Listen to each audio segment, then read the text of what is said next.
Insurance isn't one size fits all. That's why drivers have trusted Progressive's Name Your Price tool for years. Just tell Progressive what you want to pay, and they'll show you coverage options that fit your budget. Visit Progressive.com to find a car insurance rate that works for you. Progressive Casualty Insurance Company and Affiliates. Price and coverage match limited by state law. Let's talk about Angie. Angie! Oh, Angie!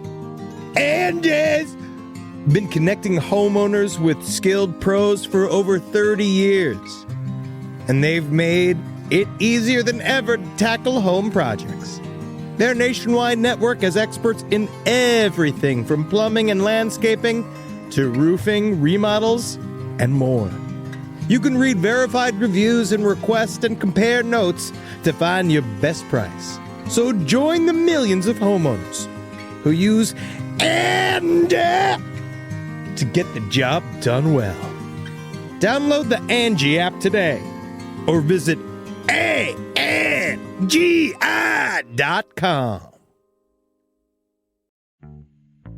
Whoa. We got to get these doggies. They're out of the pen. We got to get them back in the pen. In the pen, In the sure. pen. We got to Makes get them sense. over to the Last Podcast Network Country Jamboree, June 18th, 2022, at the Ryman Auditorium in Nashville, Tennessee. Come and check out all the shows that you love on the Last Podcast Network. We'll be in front of you in our meet space, and we cannot wait to entertain you and have a great time. But for those of you that can't come in person, go to momenthouse.com/LPOTL and buy your live stream ticket. Yes, you too can watch us perform our jangly country jamboree from the nudity of your couch. Absolutely fantastic. I hope you guys enjoy the show. Thank you so much for your support, and we are so excited to be at the OG Grand Ole Opry. Yeah! Hail yourselves! There's no place to escape to. This is the Last Podcast. On the left. That's when the cannibalism started. What was that?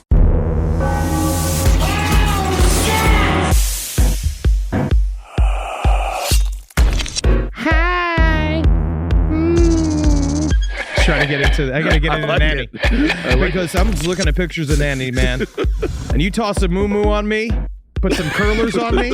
You take my hair back a little bit, especially back in the day when Murder Fist hair, when I used to have big curly hair. Oh, yeah. Put some lipstick on me, shave my face. I think there's some Nanny in me. Oh, I mean, I have Nanny's silhouette. But I would have been very attractive to many a man in the 1920s through the 1950s because, again, what we have discovered, much like Belle Gunnis, who's maybe of the same criminal DNA as Nannie Doss, but obviously we'll unpack that. But, man, she had something else. She got a swerve. I don't know what Nannie does and what Belle does. Is it just because they suck dick? Maybe. I mean, it's like you said back then, man. It's all about the snapper. Well, yeah. All right. Welcome to the Last Podcast on the Left, everyone. The seafood episode. All we're talking about is snapper and a whole series of other crabfish. Well, this is just fantastic. What a fun way to start. No, it's look at me. I'm here. It's like you got a little like sexy old lady right next to you. Yes, I Come do. on, this ain't Nanny can't do. Well, Nanny can do. Grandpa. No, come on. Okay, that's Feel fair. my pubic bone bump against that belly button. Just get through the lard here so I can feel it. All right, everyone. Today we're on to Nannie Doss. I'm sure it's going to be an interesting tale of a wonderful caretaker. Nannie Doss, a.k.a. the Giggling Granny, was an American serial-killing black widow from the Deep South who murdered 11 family members between the 1920s and the 1950s. And you know the sex is good when the giggling. Well, we know that we know that We from your don't mother. discuss that, do we? Yeah, we know from But that's one of those that we don't discuss. Oh, what's that whiteboard over there? One of those topics that we don't discuss. Ben's giggling mother. Yeah, that's how you know when the room is a giggling, don't come a jiggle. Well, Nannie's M.O. was poison hidden in food or drink, mostly in short, sharp doses. But sometimes she delivered that poison over agonizing periods of weeks or months. Again, we're just here to remind you, women are extremely dangerous. Ooh, just like us. Yep. Isn't that a unifying factor? Yeah, that should bring us together. It really should. Nannie Doss, however, is somewhat unique in the world of Black Widow killers in that she did not necessarily kill for the money, although she certainly did receive a payday or two from her murders. She straight up said it was a lucky set of circumstances. It worked out for her that she got paid insurance money. That's the scariest part, actually, when they don't kill for money. They kill for passion, and they're like, and then it just happens to be, I also get money. Yep. That just goes to show you work hard, but not for fame, not for money, and you'll get both. Exactly. Perhaps more disturbingly, Nannie's main motive for killing her husbands, children, grandchildren, and relatives was that she either simply didn't like them anymore, or she felt that they were standing in the way of the sort of life she felt she deserved. Nannie Doss sneakily has one of the highest body counts for a Black Widow murderer that's not an angel of death. I feel like that's where the asterisk is. Okay. It's because she's Black Widows and Angels of Death are two entirely different categories. But there are a lot of times they wear the same size dress. But Nannie Doss, like, she got something out of it besides all of this. She had an interior motive, and you know what it was? Sweet, sweet romance. Oh, indeed. I'm just looking for somebody to care about me. I'll care about you. Somebody to come give me that. Give me some flowers, you fucking dumpy man. I got some right here for you. You take care of me. Yep. They're daisies. I deserve excellence. There you go. Must have been sad, the final family reunion, when she looked around and no one was there. No, she actually loved the silence. We'll actually get to that. We'll get to that point. See, Nannie Doss had a lifelong obsession with romance literature, and as a consequence, her psychopathic fantasy life was not the sexual power fantasy often seen in male serial killers. Instead, Nannie's fantasy was emotional. For example, while Jeffrey Dahmer's fantasy of having a zombie sex slave caused him to drill a hole in a dude's head and fill it with acid, and that's amongst other atrocities, of course. That's just because he was a creative and he was filled with imagination. That's the problem. Well, there's some imagination in there. Nannie Doss's fantasy, on the other hand, of living in a romance novel led her to poison almost a dozen family members when her unrealistic expectations clashed with the dreary reality of her existence. I'm sick of everybody telling me that some man ain't gonna come out from the field with super long hair. Right. Body cut. Like it was cut from the finest alabaster marble. And I cannot believe they tell me that a man just can't appear from the corner and lay me down correctly. And it turned out he's also a millionaire, and he could also write a song, and he also brought chocolates. And you mean to tell me I'm being unreasonable? Well, it's just difficult to find your Prince Charming, isn't it? You come here, suck my dick and eat some prunes, all right?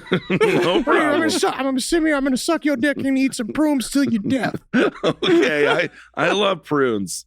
Also, this reminds me of the fantastic John Candy vehicle, Delirious. He was a romance novelist who got thrust into his own story. Oh, yes. Mm-hmm. But perhaps the most incredible part of the Nannie Doss story is just how easily she got away with murder again and again for over 3 decades. I'm good at it.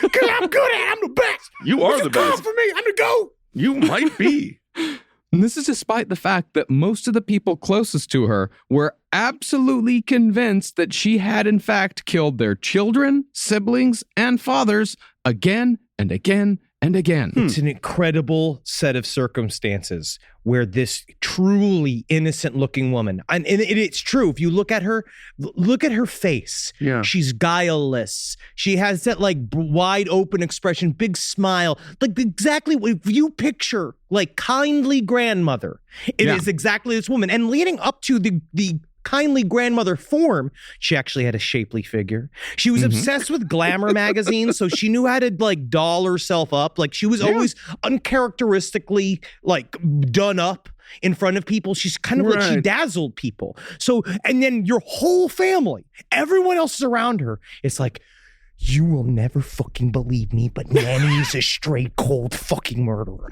Meanwhile, she's just been like, "Love some prunes. Everybody loves me. You want to put some backgammon?" I actually have had so many prunes since I've met you. Oh yeah. It seems like you're only feeding me prunes. Yeah. Yes. Yeah, I like how you eat them. She does look like a janitor who just happens to also be the hospital executioner, or like she looks like a prison executioner. But then, she's like she looks like Juana Man 3. A little bit. There's a little nice. bit of Juana Man 3, but honestly, she's very charming. But no one believed. Everyone suspected. she'll torture you, but she'll also feed you jelly. Yeah, That's her exactly. that's called marriage. Yeah.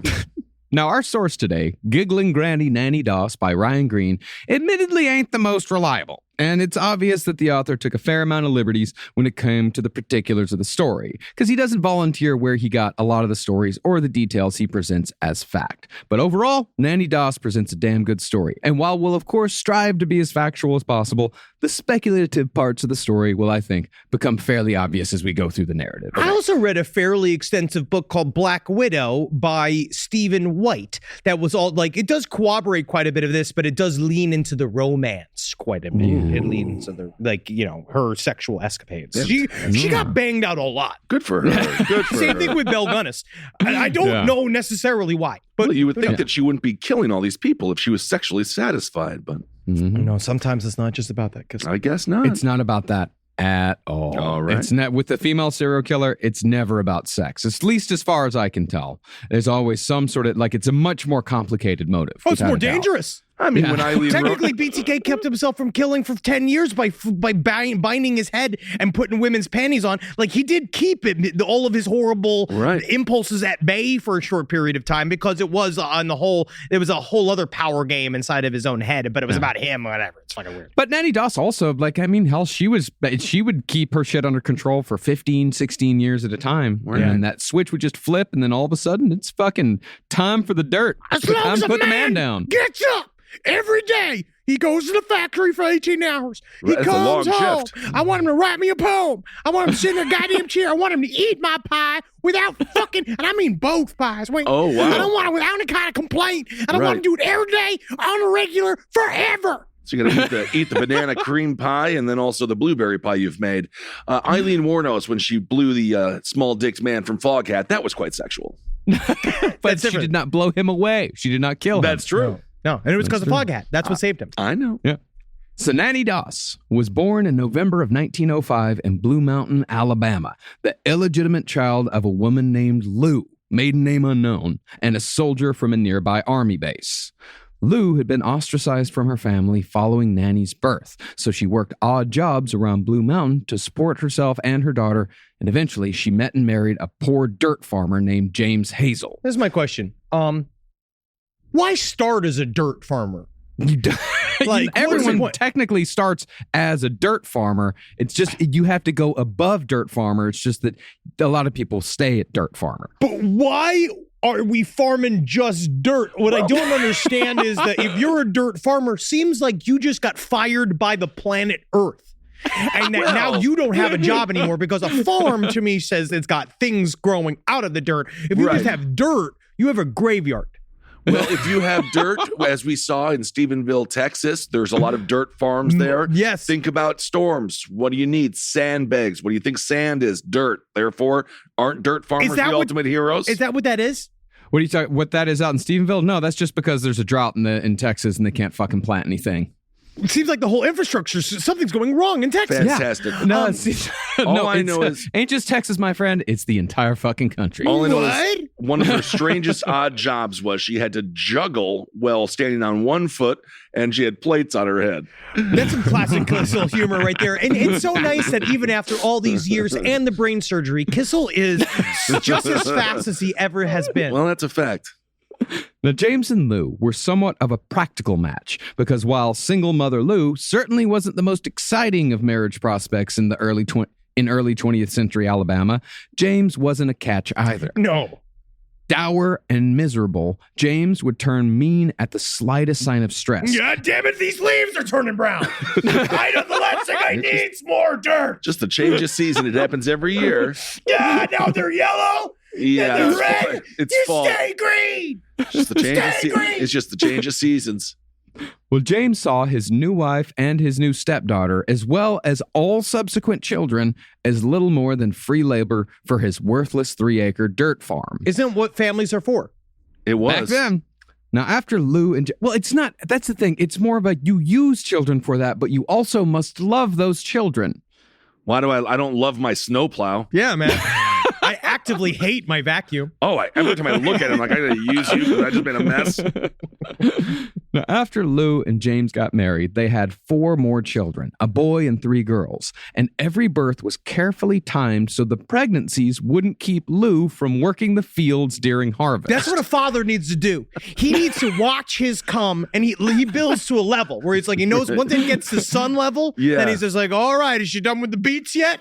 Because these beats ain't gonna beat themselves. I don't even know what they do. I don't know. I think they're a bush. Something like that. They're purple, I think. They're the root vegetables. But you definitely, that's so fucked that imagine that they're like, you have to wait till the moment she's done. She's like, and the last of the potatoes are harvested. He's like, all right, I'm fucking horny. Well, absolutely. After a good harvest, I think that would be quite arousing. No, he saw the whole thing as an arithmetic model. He calculated how many children he needed to balance out their labor input versus their cost. And he came upon 5. Yeah. You know, it's always really sexy before sex when they bring out the Excel spreadsheet and then they talk about what do we need. He gets to that point, too, even more so with one of her husbands. So passion is not exactly the word to describe this relationship. No. Well, technically, Lou did maybe experience about 30 seconds of marital bliss when that soldier put that baby inside of her. And this is what you seem to discover. Like, a lot of stories about women in the late 1800s, early 1900s, especially like this, is like they did maybe have like an evening of pleasure. Right. And then it just turned into a lifetime of drudgery. Right, Yeah. right. Was it worth it? No. Was it worth it? Now it sounded like a youth pastor talking to a pregnant girl. Was it worth it? Yeah, it was, you fucking asshole. What if we change the name abortions to deflations? Listen, because deflating a balloon is still legal. Yeah. We just start calling babies little balloons. All right. Yeah. Now, Nannie Doss hated her stepfather from her earliest memory, partly because he was a terrible person, but mostly because he forced her to raise her siblings starting when Nannie was 5 years old. Oh my God, that's too 5. early. Come on. And that was when she wasn't clearing debris from the dirt fields. It's a hard life. Yeah, it doesn't sound fun. Yeah. When Nannie was allowed to leave the farm and go to school only in the wintertime. She had to walk through the rain and the snow. Literally, it's that story of like they had to walk like the 2 to 3 miles to the schoolhouse that was just an abandoned fucking barn in the middle of a field where a woman was like, would slap you if you used your left hand and shit. Well, it'll give you some fun fetishes. Well, when she finally went to school, she and the rest of the Hazel family were all picked on for what author Ryan Green called their quote-unquote odd mannerisms, although Green doesn't get specific as to what those mannerisms were. What do you think they may have been, Marcus?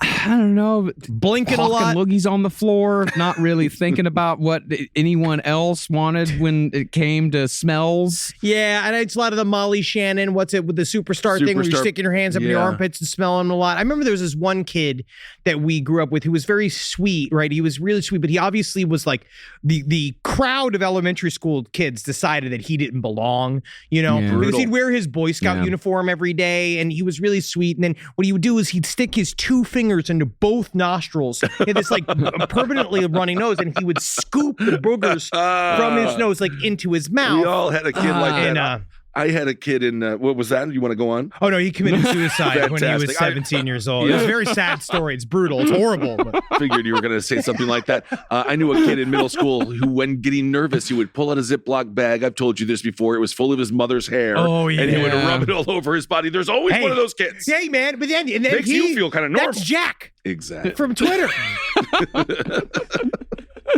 But from what little schooling Nannie had, she found that reading gave her a much-needed escape from the drudgery of her daily life. Okay. And it wasn't long before she discovered her preferred genre. Which actually took quite a bit of effort, because at the time, there was not a lot of emphasis on little girls getting any form of education. And she latched on to reading. She somehow taught herself how to read. That's great. And then it really did open up her whole world to a world of homicide. Okay. When she was 7 years old, her mother gave her an issue of True Romance magazine to keep her quiet on a long train ride. And Nannie felt like she'd found a portable heaven in romance literature that she could use as an escape with every free moment.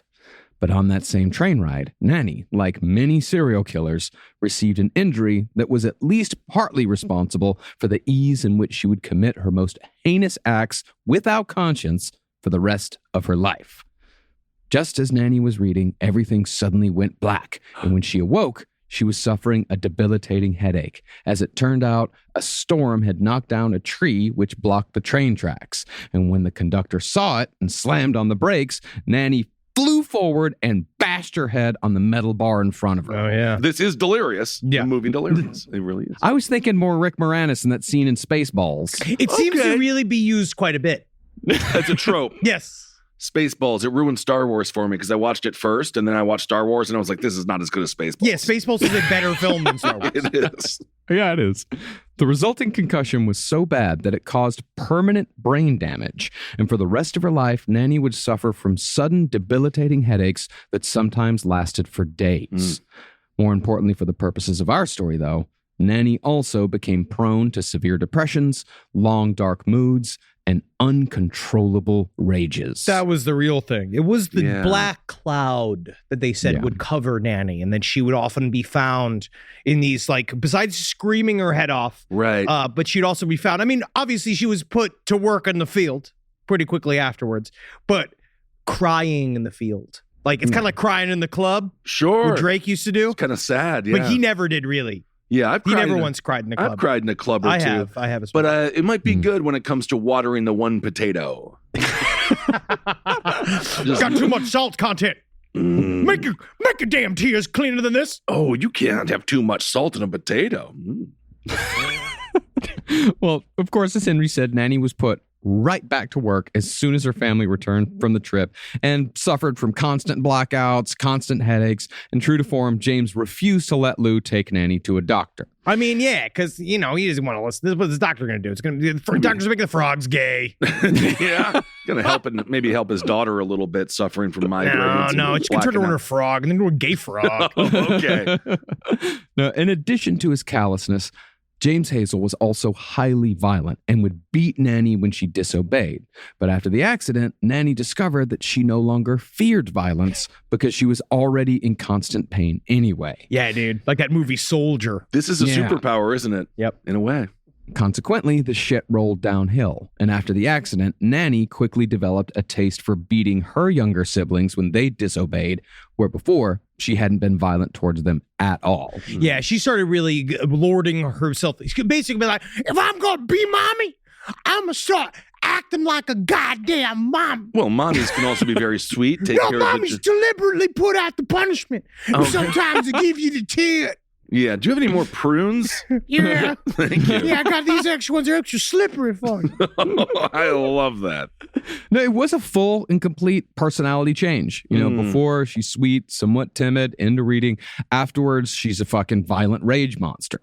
But when Nannie wasn't in the throes of rage, she dreamed of love. Using the idealized, simplified stories she read in magazines like True Romance as a template for the life she came to believe that she was owed for all the shit she had to endure. It was amazing. I have read this one story, and it was about this German count.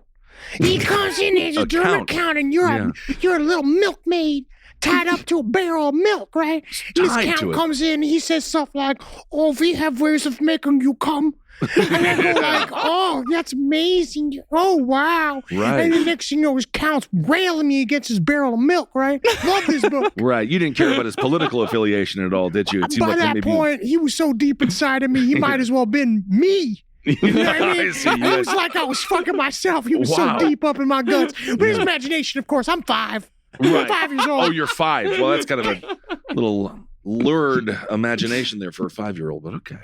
Well, James Hazel, on the other hand, wouldn't allow Nannie to go to any social functions, dances, or fairs where Nannie's dreams might be realized. And he wouldn't let Nannie wear anything flattering out of fear that she'd be molested. Because it'd be her fault. Well, that's not true whatsoever. So obviously there's some parental issues here, but that's very sad. She was denied love, falling in love over the deep fried butter that you can get at the Iowa State Fair. As you both look at the same deep fried butter and then you say, "Ooh, yeah, that looks really good." And then you guys eat the butter together and then kiss with your little butter lips. That's what you need to find. You really find an app that brings you together with somebody over a pile of fried butter. Yes. But the thing about molestation is Fantastic. that Let's get into it. All right. Now, listen here, Jeffrey. The thing about molestation is... Sir, we're pulling you over for a traffic stop, sir. I don't even know why you started with that sentence. We actually have to investigate now. it's highly important to the story. Yes. Okay. 90% of molestation cases are perpetrated by people that the children know. Yeah. Especially family members. And that was certainly the case for Nannie Doss. And disturbingly, in early 20th century Alabama, it seemed like molestation was not something that could or even should be prevented, but rather something that had to be channeled in a certain direction. The way my mom, even just her generation talks about molestation is like the way, like getting molested was like such a part of life that they're like, yeah, well, you just don't need to go. You can't be anywhere near Roger. You know what I mean? Yeah, like that's how they would just pick somebody in the family and be like, well, you don't want to be, you can't be kept left alone with cousin Adam for all that long. Yeah. Yeah. It's very, very bad. A case in point was that when James Hazel discovered that his uncle and cousins had molested his birth daughters at a number of family reunions, James responded by beating them within an inch of their lives, saying that his daughters were off limits. Nannie, on the other hand, was fair game for incestuous molestation as far as James Hazel was concerned. And when he caught family members molesting Nannie on 2 separate occasions, once by a cousin and once by an uncle, he punished Nannie both times for being too flirtatious. Yeah, he blamed it all on her. And then this Nannie's immediately... going to get some revenge, it sounds like. Oh, yes. But Nannie, her dark moods at this point were solidified. And they were really already coming, like this young age. Right. And she actually, like, weirdly, it kind of saved her psychologically, but also created a monster where, like, the dark mood, because she realized they were like, you men are the problem. Right. So this is the point of the story where, as with most of these serial killers, you are like, okay, it's very unfortunate, rough childhood, much like Richard Ramirez, but sure. it doesn't mean you should go on and kill. But wow, that ain't easy. No. Yeah, up to a point, of course. But again, Nannie took solace in romantic fantasy and began sneaking away to read the Lonely Hearts and Missed Connections columns in the local newspaper, thinking that if she could only sneak out a letter or two, she could escape Hazel Farm. She had a plan. Yeah. Finally, though, at the age of 15, Nannie convinced her stepfather that if she were to get an entry-level factory job in town, she could earn money for the family to act as a buffer between harvests. And when James saw the logic in Nannie's plan, she got a job at the linen thread mill in Blue Mountain. Yet her father, her adopted father, was like, everything had to be a pitch. And had to be very logical. Like, he wasn't going to let her just because she wanted freedom or whatever. Like, he didn't want to allow her to have her own space. But she had to, like, literally be like, no, this is going to be super advantageous for the family. For the business. Because I will make money, we'll bring it in. because we ain't growing shit. I don't even notice that we have not really gone past the dirt farmer part of the equation. That's what we grow. We grow the dirt. The thing is, the dirt's already there. You just need a shovel to acquire dirt. You should have seen it before. What was it before? Just ethereal matter? Just atoms floating in a gray miasma? Less dirt. No. It was less dirt. Before it was grass. Now it's dirt. So we made it worse. So we killed the grass that's alive to bring up the dirt, which has always been there. Or rocks. There was also rocks. It was a lot of rocks. They were all and now there. it's dirt. We didn't have to plant the rocks. Why don't you just go to the fridge and get some prunes? We're not Christian archaeologists up here. We don't have to make shit up in the dirt. You know your life is horrible when you seek freedom at a factory that you have to sew linens together. Where you're just standing there like, finally, freedom. Get back to work. Get back to work, child. This is so much better than the dirt farm. Covered in soot. Now, Nannie might not have been a beauty queen, but she certainly had a cuteness about her, especially for rural Alabama, and she immediately caught the attention of the single men of Blue Mountain, despite being, as Ryan Green put it, a shaky prospect for marriage. Yeah.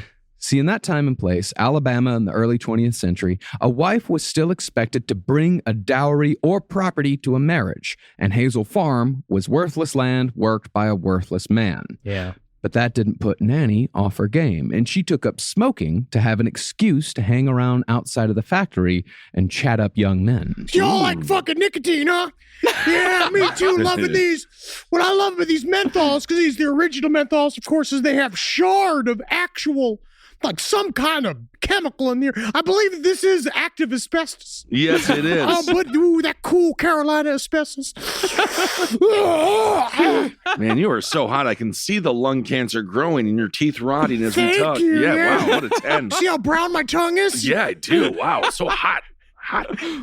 Consequently, during one of those smoke breaks, Nannie came across a tall and handsome 17-year-old boy named Charlie Braggs, who, for some reason, fell head over heels for Nannie. And within 4 months, they were married. What it seems about truly happened with Nannie is that she educated herself on how to appear as literally how to appear as a fun, flirtatious woman from her romance novels and her various magazines about celebrities and all this kind of stuff. Like, she actually fashioned herself as one of these things. And I think that's really was the difference, is that she was, they all said that she was vivacious. And so that it sounds like she was really funny, and she used to hold court where people used to come and listen to her talk, and she'd tell stories and stuff like that. And then I think at the very, very bottom of it, I think she sucked dick. And then at the time period, it's just those little X factors. It's this thing that you do that other people don't do. Situation. I think people really enjoy that. I don't know. So I really actually have this question. sidestorieslpotl@gmail.com. How prevalent was sucking dick throughout history? I mean, I can't imagine it was any less prevalent when we do it. We old nasty style. I don't know. Animal it goes in and out. It goes in and out of favor. It ebbs and flows, I would imagine. Because in Roman times, they'd have sex between a boy's little legs. Yeah. In Roman times, in Rome, in the late, in the early 500 BC, people suck a dick everywhere. And eat an asshole and shit, right? Everywhere. Yeah. Now, Nannie's teenaged romantic ideals were outweighed by her hatred of her stepfather, so she didn't really care who her husband was, just so long as it got her off Hazel Farm. She was, however, pretty sure that Charlie Braggs, quiet and uncomplicated, would be easy to manipulate. Oh, yeah. But starting from the very first day of their marriage, Nannie found that the romance she'd at least hoped for was not in her future. First of all, her first time having sex, which she imagined would be a grand event, was described as a, quote, crushing anticlimax. Although I would venture to say that was speculation. A safe bet, but speculation nonetheless. I mean, okay. I mean, she wanted to get railed by a commandant in a milk field. It's going to take a second. Yeah, you got Charlie Braggs rolling in there, and he does be like, roll over. Here we go. All right. Well, hopefully that takes. Back to sleep. He's they've all been working in a factory all day. This is speculation at best. I believe that factory workers, they know how to hump. Oh, no. Because they work hard and then they have to play hard. Nowadays. I don't know if necessarily back in the day. I didn't know. I think at the time they thought the clitoris was a small elf back in the day. And they were afraid to activate it because it would cause a nuisance and chaos in your home. All right. Well, perhaps worse than the bad sex, though, was that when Nannie had walked through the door of her new home earlier that night, she found Mother Braggs, her mother-in-law, waiting for her and her new husband. Surprised that Charlie would invite his mother to stay over on their wedding night, Nannie asked when Mother Braggs was planning to leave. So, this is really nice, actually. I'm so glad you're here, but it seems like, why are you here? Like, we were supposed to, I just got plugged for the first time. No, I always just like to have my mother around when I'm about to have sex with my wife for the first time. Yeah. And that's when Charlie said, oh no, she's not just spending the night. She lives here with us forever. At this point, because it's Nannie Doss looking at this old woman, because it's exactly as you imagined too, with the big bag, scowl on her face, just sitting there, like, when's breakfast? Right, throw mama from the train. Yes. I actually completely understand Nannie, and we'll get into the murders, and I'm sure I'll change my tune. But at this point, I get it. Yeah. This is infuriating. It's a rough start.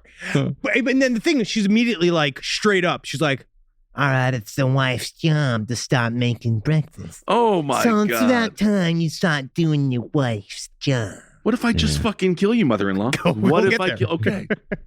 Now, predictably, considering Nannie Doss's luck so far, Mother Braggs was a tyrant, disparaging and cruel, and anytime Nannie tried telling her husband that his mother was a horrendous person to deal with, Charlie, the definition of a mama's boy, would act physically wounded. Oh, my mother? My mother? Meanwhile, like, he's just grown a sort of like a Stockholm syndrome-like acceptance of the fact that his mother is an active tumor sucking off of his life force. Yeah, it's like a Frank Henenlotter movie. At this point, I am the bad devil on Nanny's shoulder, just be like, do any gas pumps work in this country? And then be like, what if she wasn't around? That'd be kind of nice, right? Furthermore, Mother Braggs prevented Charlie and Nannie from having any sort of romantic life together by faking illnesses to hold Charlie's attention. And Nannie was once again stuck in a house ruled by a creature of manipulative control. Charlie! Charlie! What, Mom? A pigeon bit my toe. Oh, I'll go. I know you were supposed to go on a date tonight, but Yeah. a pigeon bit my toe, so you're going to need to stay home and keep me safe from pigeons. Yeah, I'll go kill the pigeon, make sure it gets the message. And I then think I'll I saw him. He's 5 miles away. Okay, I'll be right back, and then I'll rub your toe with my mouth. I hope you have a good night at home, Nanny. That's horrible. Meanwhile, like, Nannie, though, but that's the problem. It's like, she doesn't understand who she's fucking with. It seems like they are pushing Nannie to a limit, and I'm sure she's going to go a little overboard. But the worst conflict between Nannie and Mother Braggs concerned Nannie's romance magazines. Mother Braggs would destroy any piece of romance literature that she found in the house because she considered reading romance stories equal to infidelity. Your pussy needs to be dry all day. Actually, no. Well, I make sure that I want to be faithful to my dear late husband. And I put a bunch of paper towels up there. Oh, fantastic. I make sure I keep it as dry as possible. Absolutely, but of course you do have to urinate. I just go right in. Yeah. Make a little nest. Yeah, the water boy, Kathy Bates' character, very much, it's the devil. It's the devil. It's the devil. No, she thought that reading True Romance magazine was the same thing. You're breaking a commandment. Like, you are committing infidelity. What about being a cut queen? Because that's what it sounds like she is. She wants to watch her son have sex with his wife. Wow. What? Perhaps. That's just your favorite. That's your favorite genre right now.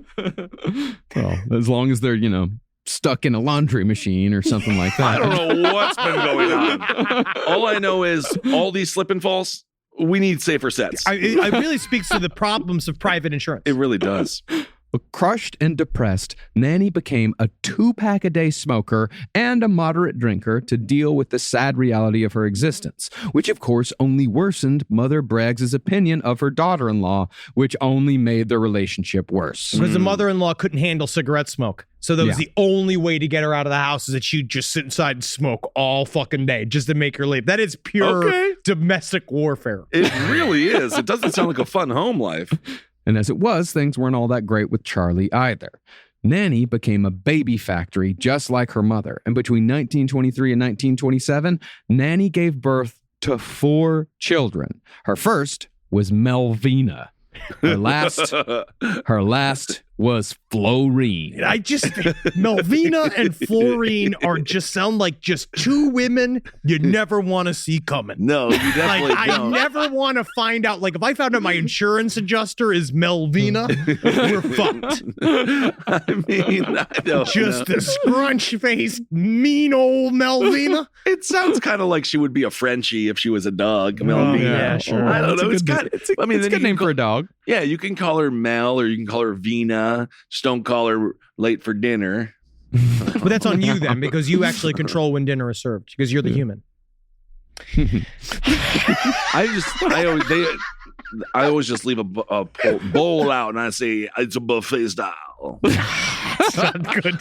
I do it that way. Well, while at first Nannie and Charlie had sex whenever Charlie wanted, Nannie eventually shuddered at his touch and would only have sex with him if the timing was right for her to get pregnant again. And she even slept in the children's room to avoid him. But Nannie wasn't withholding sex from Charlie because she found sex to be icky. Rather, all of her sexual energies were being spent in the gin mills around Blue Mountain, Alabama. Yeah, dog. She went and got it. If she wasn't getting it, she went and got it. And because there was that about her, which must be the true lack of impulse control. Mm-hmm. Like that idea that's what fucking happened when she got hit in the head. Because what's weird is that this is male behavior, not female behavior at the time, quote unquote. Because the other one's just weird. Buddy. How many times these husbands just disappear? These women just disappear. I'm talking about in this time period, men would just disappear, and then you just have to deal with it. Right.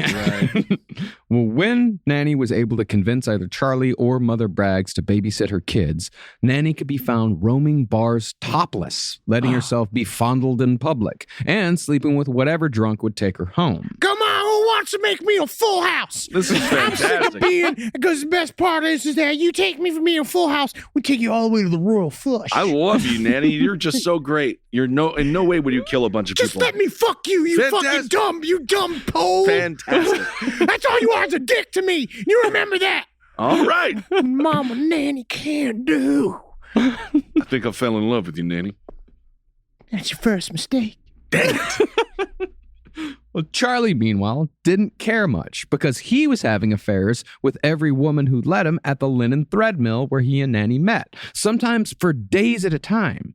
And for Nanny's part, she kept notes in her diary of every woman Charlie slept with to use as evidence of infidelity if he ever tried divorcing her. And after years of this, Nanny's fantasies of a different life, a better life, a more romantic life, they began to overwhelm her and fill her every waking thought, just like the sexual power fantasies of some male serial killers start to overwhelm them in their 20s. Isn't she already accomplishing that? She's getting banged all over town. She got the kids, which I guess she wanted because that was. You're confusing it. Her thing is not sexual at all. It's it has romance. Nothing to do with sex. She nothing wants at all. Romance has something to do with sex. She wants it's not even just romance. She wants a life of luxury. She wants to be taken care of. She wants to be pampered. She wants to live like when she sees these things, she wants someone to come and scoop her off her feet. Yeah, but I don't remember when Belle smoked 2 packs a day and banged everyone at the gin mill. Because Belle didn't have to live with the beast's mother-in-law. Can you imagine? Oh, that's true. Okay, all right. With that warthog. But truly, like what we said, I keep bringing up just because that documentary series really was so fascinating and looking into the fantasy function of a serial killer, what the idea of BTK, where he had to straight up confess, at one point, my fantasies became more real than my life. Right. Yeah. And that I was walking in fantasy every single day. And that's where either the head injury or mental illness kind of comes into factor, because it's not just daydreaming anymore. It's you are in a fantasy world and you will start to try to make it match up as much as possible. Yeah. And I think with the sexual stuff with her, especially going topless in bars, being fondled in public, sex with multiple men, I think that actually has more to do with the molestation than it does with any sort of like serial killing or any kind of psychopathy or anything like that. Like that's a whole different can of worms. Because in one way, she was desexualized, right? Like she was made to wear sack dresses and not allowed to dress in any way, shape, or form that were like beautiful or feminine. Right. But at the same time, she was hypersexualized because she'd been actually sexually molested since she was like 9 years old. Yeah. But Nanny, like many serial killers in their 20s, made her decision to cross the line past sympathy into the realm of destruction. She was a 21-year-old mother of 4, but was soon to be a mother of 2. Ooh. Whoa, look at that. What happened? This is why I would be a good boyfriend for Nanny. What happened? Like, hey, 4 kids, but man, what happened? Well, 2 of them are gone, huh? That's crazy. Anyway, let's not talk about that. I assume they're fine, dead, or whatever. I They don't know. must have went to the war. They went to the war. Rise from your grave. A roast as dark as the night, perfect for fueling the cryptid research and mad ravings required for your podcasting. Don't mind the red eyes, he's just trying to warn you of the bridge. The bridge. Finally, from the caffeine-addled brains of Spring Hill Jack Coffee and Last Podcast on the left, we bring you Mothman's Red Eye Blend. Yes, delicious Panama beans. Go to lastpodcastmerch.com to order yours today. This podcast is brought to you by Squarespace. Squarespace is an all-in-one website platform that helps you stand out online. Yes, that's right. You don't have to smash your face with a hammer. You can just start a business. It's got everything you need on Squarespace, from securing your domain to building a professional site and showcasing your work all in one place. Let's say you want to show everybody how you can carve your ribs out of your lower abdomen so that you look more like a Ken doll. That's amazing. You can bring your vision to life with AI-powered design or curated templates, plus flexible editing tools that helps you create something that truly reflects your style, especially if you are somebody that is trying to corrupt the young men of America. That's what Squarespace is really going to help you. Squarespace makes it easy. It makes it easy for you to put all that together, and you just go to Squarespace and do it all. Thanks, Braden. Head to squarespace.com/left for a free trial. And when you're ready to launch, use offer code LEFT to save 10% off your first purchase of a website or domain. Hey there, everybody. Is your cell phone bill too much money? Are you getting that bill and you're like, hey, what is this? I can't believe for what? For 5G? Are you crazy right now? $100? I don't even barely got any bars when I'm just sitting in my living room, okay? You don't have to deal with that anymore. Are you ready for this? $15 a month. That's right, $15 a month on Mint Mobile. Yeah, baby. Get their wireless plan, because they're just sitting there on the T-Mobile 5G network, and it's just $15. Your whole life, you're just paying all this money every month. You're like, why? Where's it going? It's going to these phone companies that are robbing you. So go to Mint Mobile. Let them help you talk to your mom. So get your new wireless plan for just $15 a month. Go to mintmobile.com/LPOTL. That's mintmobile.com/LPOTL. Cut your wireless bill to $15 a month at mintmobile.com/LPOTL. That's it. There's no catch. Upfront payment of $45 for 3 months, $90 for 6 months, $180 for 12 months. Plan required, $15 per month equivalent. Taxes and fees extra. Initial plan term only. Greater than 50 gigabytes may slow when the network is busy. Includes up to 20 gigabytes hotspot.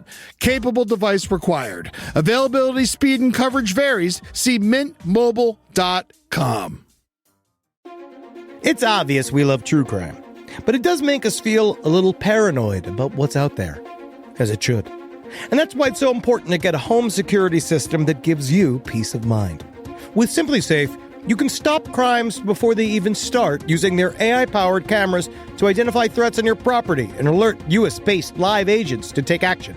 Like arriving in a helicopter in the night, coming down from the helicopter, zipping down and breaking through the windows with their big axes, and going through the house, ripping through the walls, finding the criminals. It's easy to do.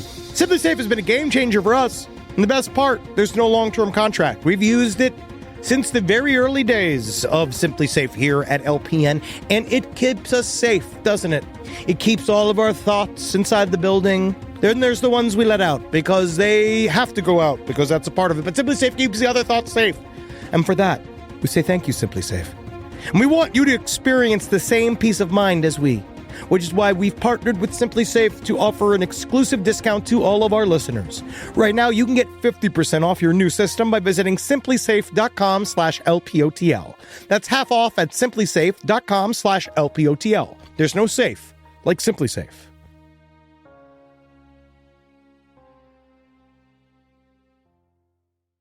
Now, Nannie adored her firstborn child, Melvina, but the rest of her family, including Charlie and Mother Braggs, started to look all too much like a burden, far out of step with Nannie's fantasy life. Yeah, you can only get one extra kid on a horse. Yeah, 4 kids at 21. And I'm only getting banged in a horse from here on out. Absolutely. They can be very arousing, these horses.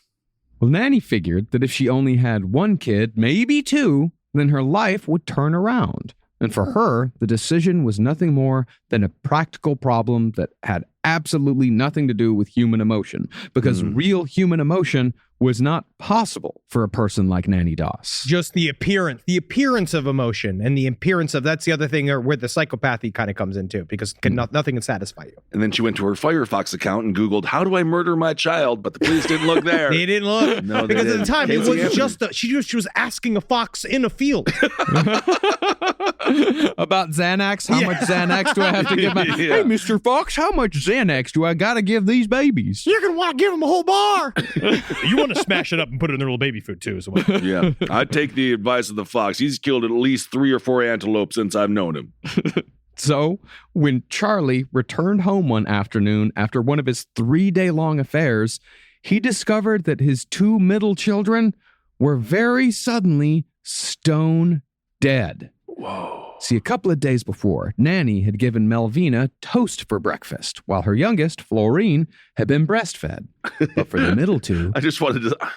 I'm sorry. You go on. I'm sorry. I was just going to be... it was like when you said breastfed, I was like, nice. But then I'm like, it's a baby. And I just never mind. It's a baby. It's not like that weird woman on the new season of 90 Day Fiancé who's still breastfeeding her fucking child long after she should. She keeps every fucking scene. She just keeps flopping out her fucking tit and putting the kid on. She's like, he's hungry. You can't sleep in the bed with me because I got to breastfeed him. And the wife and the husband is like, why are you still breastfeeding this child after so long? I don't want to share breasts with my child. This is very odd. This is odd behavior. And the parents are saying like, oh no, Emily does what she wants. She does whatever she wants. And everyone's just baffled at this woman. Yeah. Baffled. It's not good, man. You should not be able to fire up a Nintendo Switch and breastfeed.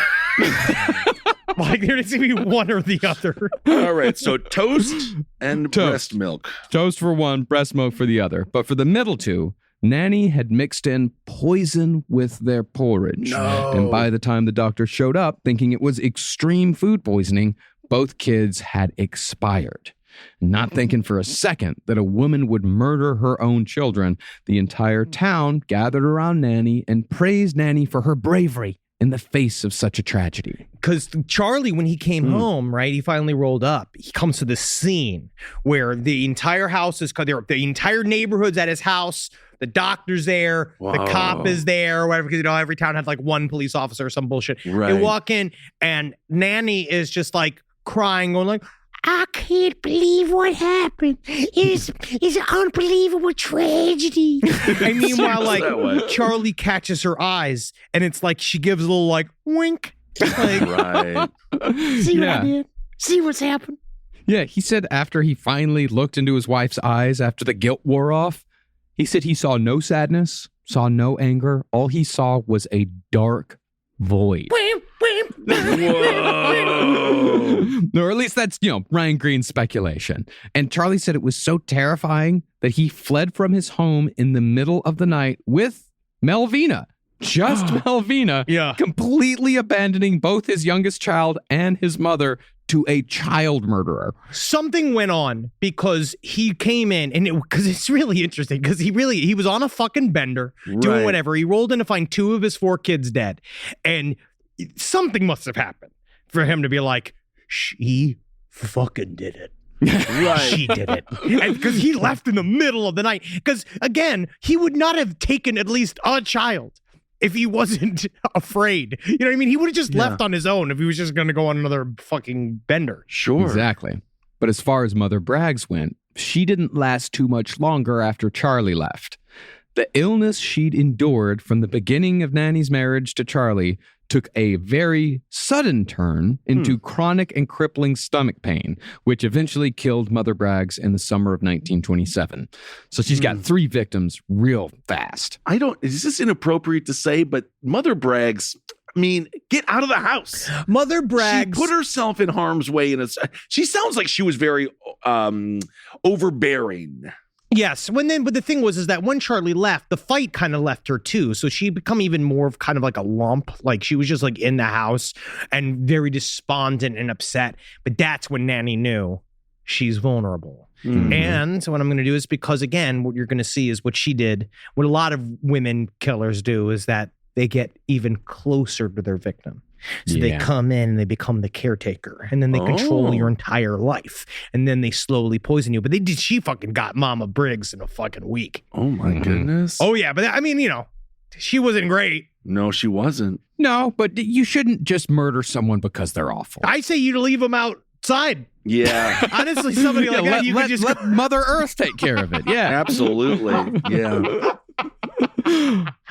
Well, a year later, in 1928, Charlie reappeared with a new woman, a new child, and Melvina after finally hearing news of his mother's death. Because how do you say this? Being like, I'm kind of married in another state. And I gotta go. But the thing is that that's also my inheritance, is that farm. So I gotta go get that thing. I have to go get that. Okay. Yeah. Nannie was then forced out of her home, and after Charlie divorced her for his new family, he left Melvina behind with a woman, again, that he firmly believed had murdered 2 of his children. No one liked Melvina. All right, let's just go on it. Let's just go on here and here. Nobody liked Melvina. What did she's Melvina great ever with do? Shells and cheese. Melvina shells and cheese. If you've ever had it. Very good.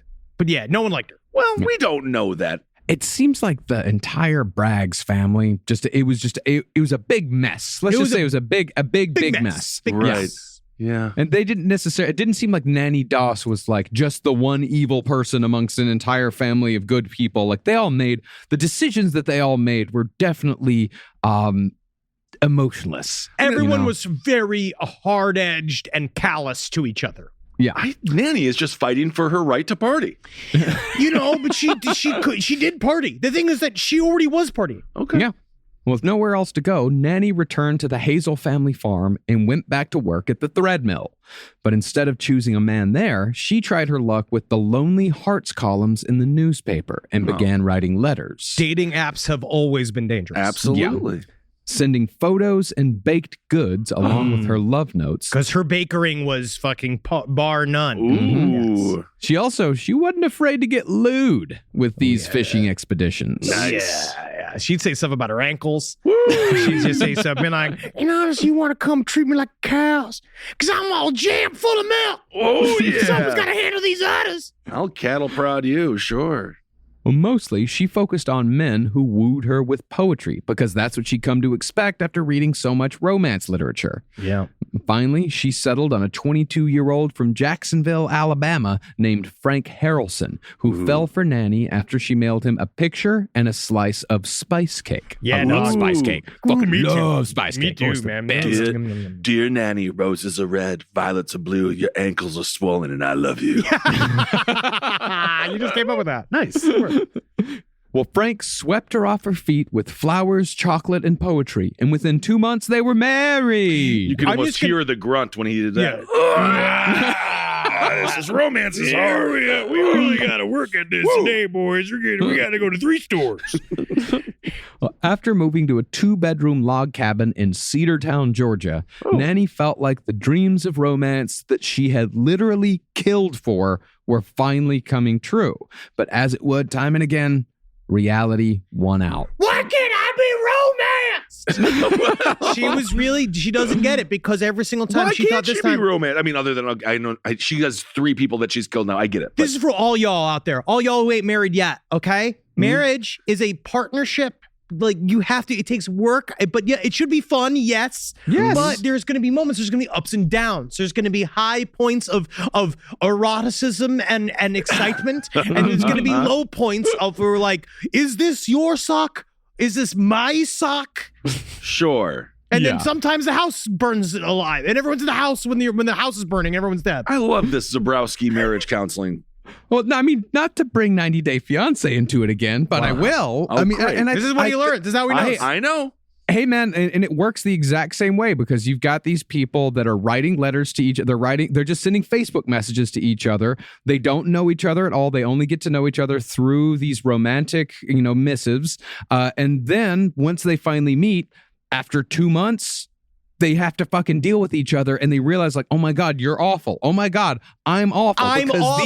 Because these are not the types of people who make good decisions about their lives. Okay. Because they're marrying someone after knowing them for like a few days or a month. Like they they have really bad decision-making skills at every point. They already did. Yeah. And then it just compounds when they get together because then it's like an exponential factor of 2 people who already make bad decisions, but now they're making bad decisions together. Yes. That's why you guys are all complicit in the demise of American culture, overall culture as a global stand, because you guys watch such trash. Wow. Oh, wow. Trash. Oh, wow.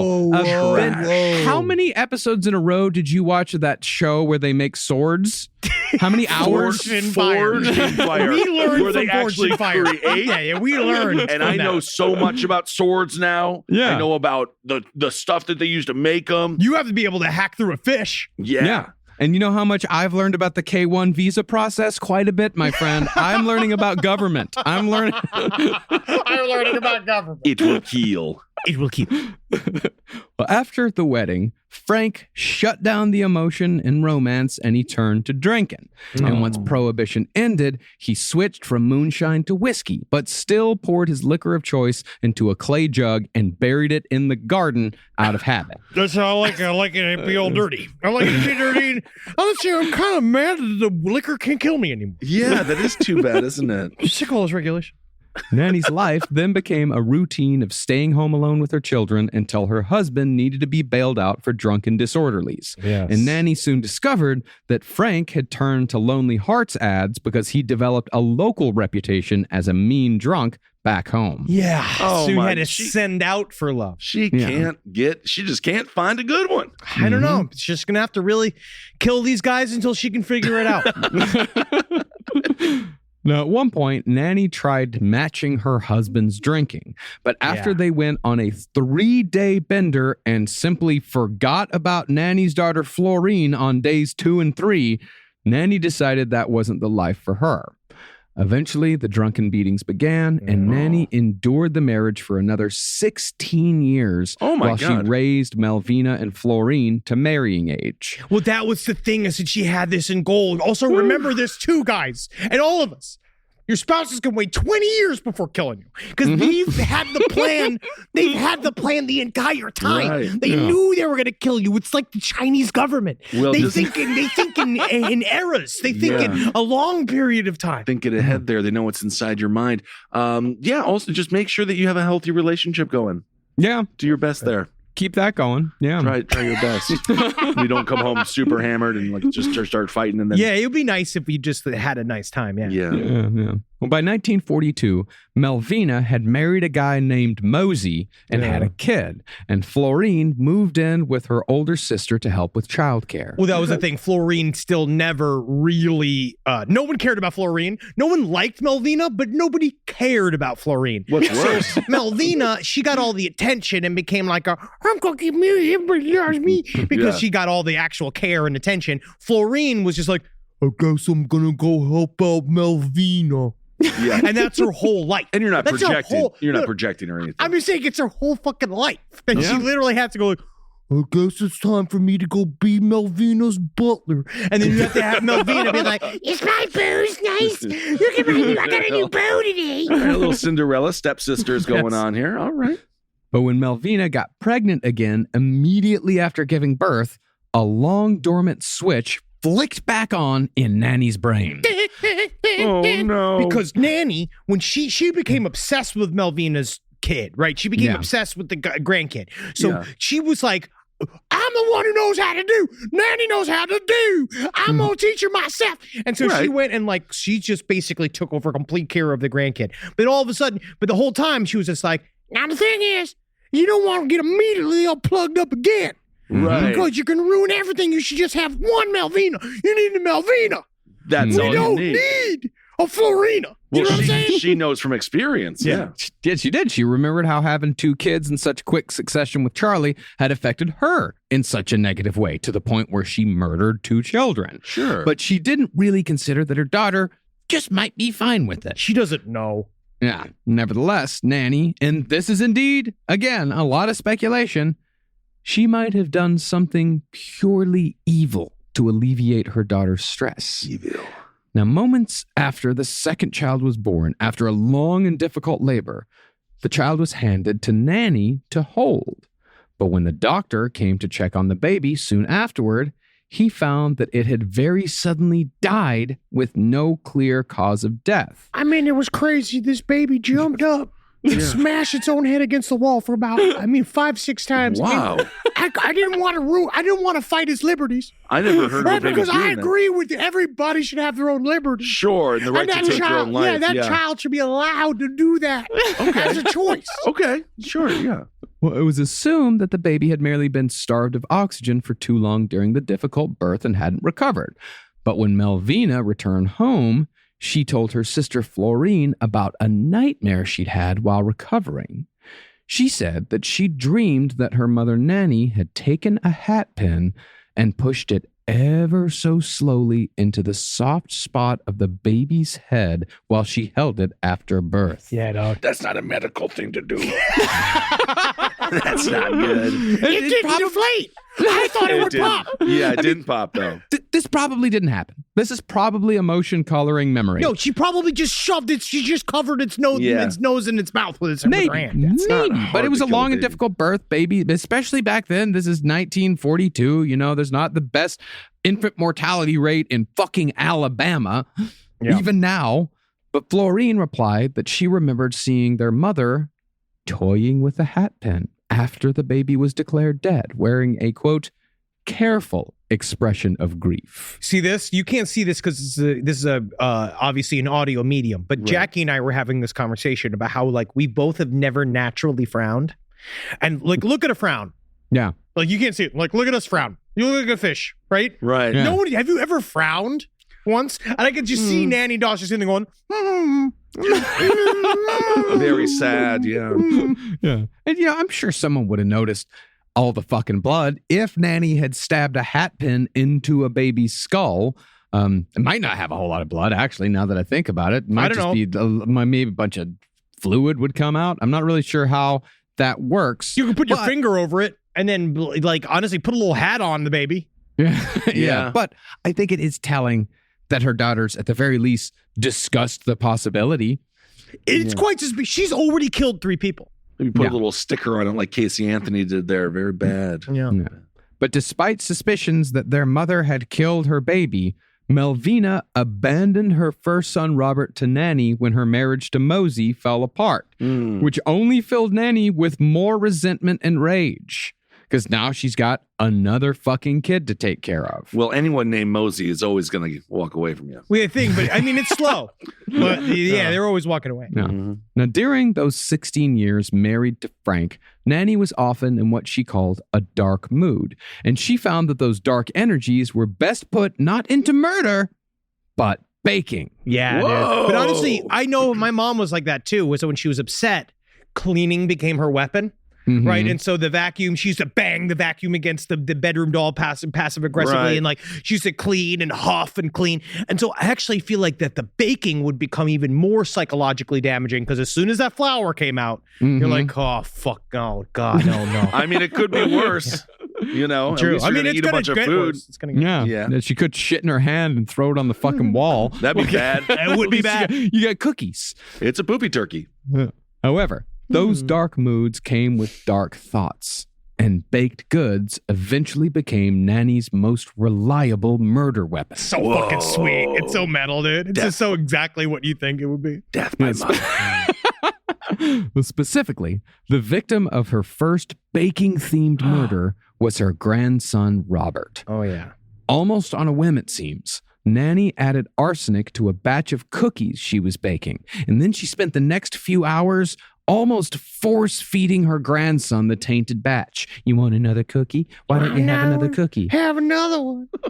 That's what has happened to me my whole childhood. I didn't know, but it turns out I love arsenic. Absolutely. You've adapted very well to it.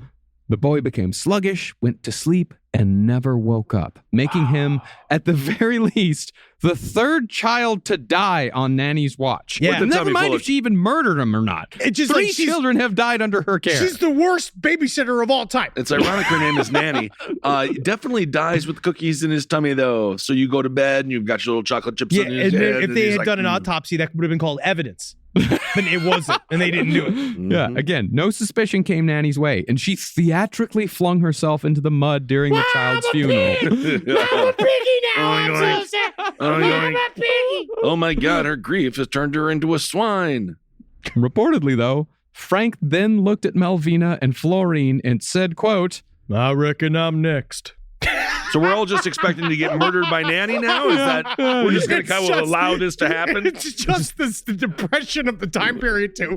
I just sitting there, just a drunk with one of those like how your hats get all like they have the flat brim hats, but they're all like stretched out and like fucked up. And just be like, well, when do I get my poisoning? Absolutely. Maybe they should be a little nicer to Nanny. Not that it's their fault. No, but I think Nanny is extraordinarily difficult to be nice to. Oh, yeah. All she does is bake all day. Yes, some of it has poison, but what about the pancakes that didn't? Well, it's also the worst thing in the world because everybody else loves her. Right. Yeah. Everybody else thinks Nanny is the most lovely because she puts up this whole front to everybody where she's fun and glamorous and like literally always done to the nines with her hair done, makeup done. And then he's like, well, at least maybe I could see him one last time. I need to see her titties and then maybe then I can go. Death by booby. That's how you want to go, Henry. I can't wait. Now, about a month later, World War II came to an end, which meant joyous celebration all across the country. Woo! Frank's celebration, however, took a criminal and morally reprehensible turn. And on the night of Japan's surrender, Frank raped Nanny in a drunken rage after she refused sex. And for this, Nanny decided that Frank had to die. He might have to die. He might have to. But there was an interesting breakdown of the time period too, and how Frank was like on that border between being able to go to a World War II and not. And they were all doing the lottery, like the draft lottery. And the town, because there was such a big rush to get as many soldiers into the field of operation to get them that it sucked up all like the available workforce. So there had to be a discussion amongst these certain areas of the world being like, well, some of us have to stay behind to do some of this work. Well, isn't this also where a lot of the gals went to the factory and started working? A lot of it, some of it. Yeah, it was both really. Alabama in World War II was a gigantic manufacturing hub. A lot of the ships, especially ships, a lot of the ships that we built, both for England and for ourselves, a lot of it came to Alabama. There's in the Ken Burns documentary, The War, there's a great section on like what Alabama was like during this time and how World War II completely changed it. But Frank was one of those guys in manufacturing. That's how he got to stay. He's like, oh, we need these manufacturing people here. And that's why he stayed. But you were supposed to put up a front of I can't wait to get in there and fight those Jerrys. Like you were supposed to like act like you wanted to go and be like, I want to volunteer, and these guys were all volunteering to go. But Frank, to be Frank, was kind of a pussy. Right, and he didn't want to go. He didn't want to go. Well, and rational, perhaps. Yeah, but everybody around him heavily judged anybody who didn't act the act. They didn't walk in. So it was the whole town was also torn apart. And Frank was one of these guys who just would cover himself in booze just to, I guess, stand it or whatever. But he was a bad dude. Yeah. Now, Frank quite sensibly never ate meals at home. And he kept his liquor hidden so Nanny wouldn't throw it away.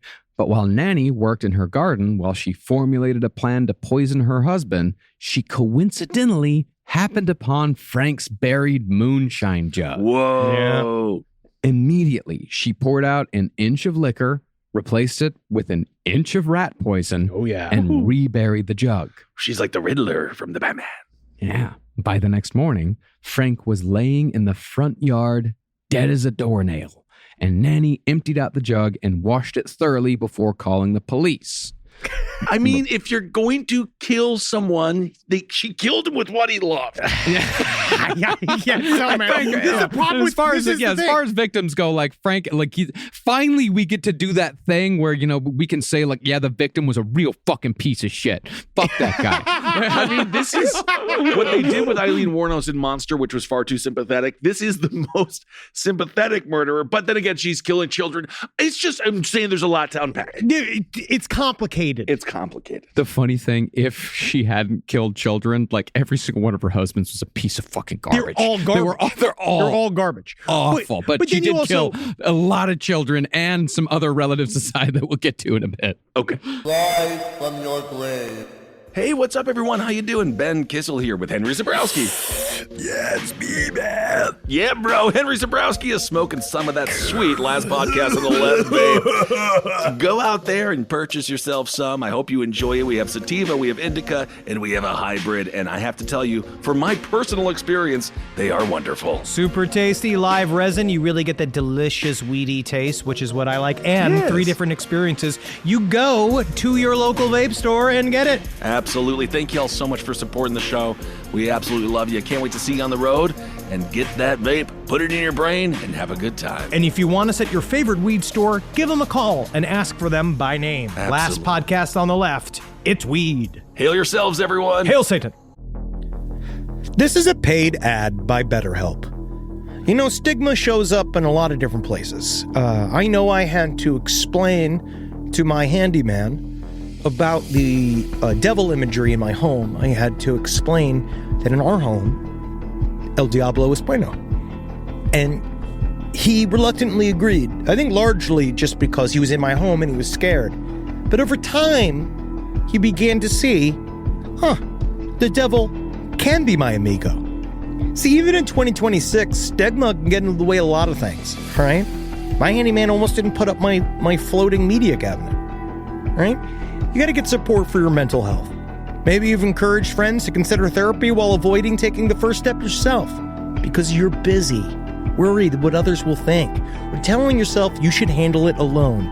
No, you need a team. Get therapy with BetterHelp, the world's largest online therapy platform. Give me a space to slow down and talk through what's building before it feels unmanageable. So let's take a short questionnaire to identify your needs and preferences, and BetterHelp will handle the initial therapist matching work for you. Their industry-leading match rate means BetterHelp typically gets it right the first time. Feel confident knowing BetterHelp therapists work according to a strict code of ethics and are fully qualified. So don't let hesitation hold you back. Find support with BetterHelp. Sign up and get 10% off at betterhelp.com/lastpod. That's betterhelp.com/lastpod. Back to school season. You've got the new backpack, the folders, the 17 highlighter colors. But there's one essential that never makes the shopping list. Their pillow. And we all know better school days start with better sleep. So we've got big news. Coop Sleep Goods is running their back-to-school sale. Save 20% on the entire collection. Spend $150 or more and get a free gift. The sale starts July 28th and ends August 25th. From cooling pillows to mattress toppers that transform thin dorm room mattresses, the only thing left to blame for a bad night's sleep is their insomniac roommate. Coop's pillows are adjustable, built to fit how your kid sleeps, whether that's a twin XL dorm bed or their room at home. Spend $150 or more and get a free Ultra Tech pillow protector. Head to coopsleepgoods.com/comedy. COOP sleepgoods.com/comedy. 20% off plus a free pillow protector with $150 or more. Hey, listeners. Marcus, Ed, and Henry here. It's a little bit of an announcement. You loving all the episodes of Last Podcast on the Left lately? Well, listen, now you can get even more from us. Squeeze it out of us. If you want to hear new episodes ad-free and unlock access to Last Podcast on the Left 7 days early, subscribe to SiriusXM Podcast Plus on Apple Podcasts or visit SiriusXM.com/Podcast Plus to start your free trial today. Do it. Now, reportedly, neither Melvina nor Florine dared go near Nanny at the funeral, which was now the third one involving a family member dying suddenly and mysteriously. And she's just going, like she's just crying all alone, being like, like absolutely dry tears. Right. But much to Nanny's surprise, Frank actually had a big life insurance policy. Oh. And since no foul play was suspected, Nanny suddenly had money for the first time in her life. But Her dream came true. But again, it had nothing to do with the insurance policy. She didn't even fucking know. It just showed up. And then it was like this light bulb went off where she was like, oh. This is like when we first launched Patreon. We had 7 years for free. And then people are like, you can get paid for it. You're like, wait, what? What? She bought 10 acres outside of Jacksonville, Alabama, built a cottage, and filled it with romance novels and magazines. Ooh. Locals worked the land, and with a small pension and the insurance money, Nanny was finally independent. I'm every woman. Well, not every woman, It's all in me. Yeah, most women don't She's kill dancing around. multiple people, but But the problem with independence is that it wasn't compatible with the romantic life Nannie had always wanted. So she returned to the Lonely Hearts columns, and with the money she earned from killing her last husband, she expanded her search to the entire country to find the next. Whoa. For 2 years, Nannie took trains to cities all over America to vet potential suitors. And eventually, she settled on a man named Arlie Lanning from Lexington, North Carolina, who wrote letters with all the flair of a romance novel. Wow. Well, when he and Nannie finally met, Arlie, like all the rest, was absolutely smitten upon meeting her, immediately impressed with her impeccable clothing, her perfect makeup, and her, quote, carefully coiffed curls. You're very tight. Yes, very coiffed. I love that when you... That's the only thing that's tight on me. Yeah? So's my budget. Whoa! Come on, She's a loosen up a funny little lady. bit. Loosen up a little bit. And within days, they agreed to be married, and Nannie relocated to North Carolina for her third go-round on the marriage carousel. And this time, Ugh. I'm not killing all the horses and the unicorns You're on it. not going to? Do you promise? Pinky Yeah. swear? Okay. Mhm. You know the stats on a third marriage? Crushing it. 70% end in divorce. Well, all right. Ooh. Honestly, after one, I'm done. never do it again. Never Yeah. get Never. married again. But I No. do understand, I guess. Yeah. Now, at first, it really did seem like things were going to work out this time for Nannie. Life was romantic and domestic, filled with pleasant dinners at home, dancing, and trips to the theater, trips to the movies. Arlie was even a better class alcoholic. Yeah. He drank wine, not moonshine. Classy. Very nice. Classy. Okay. But after only a month, the wine took over, and A Arlie month? started Yeah. sleeping around. Oh, yeah. Ari, you're married to a murderer. It's just how this you goes, have man. to tiptoe through the tulips a little bit here. This is what happens when you find somebody at this time period this way, I think, too. But also remember, like Nannie's, it's not like she's just in one small town in Alabama and going through all the eligible bachelors. Like her first husband, yeah, that's Alabama, but that's a different town in Alabama. Her second husband, that's over in Georgia. This one, it's in North Carolina. She's in completely different states. No one's talking to each other. She can tell whatever story she wants to tell. Oh, yeah. And the thing is about Arlie sleeping around, Nannie did the same fucking thing. She would leave for up to a week at a time after leaving short, vague notes that said things like, quote, Going on a trip. Be back soon. Oh my God. But no, she is the ultimate. It's such good passive aggression. It's so good because he would disappear.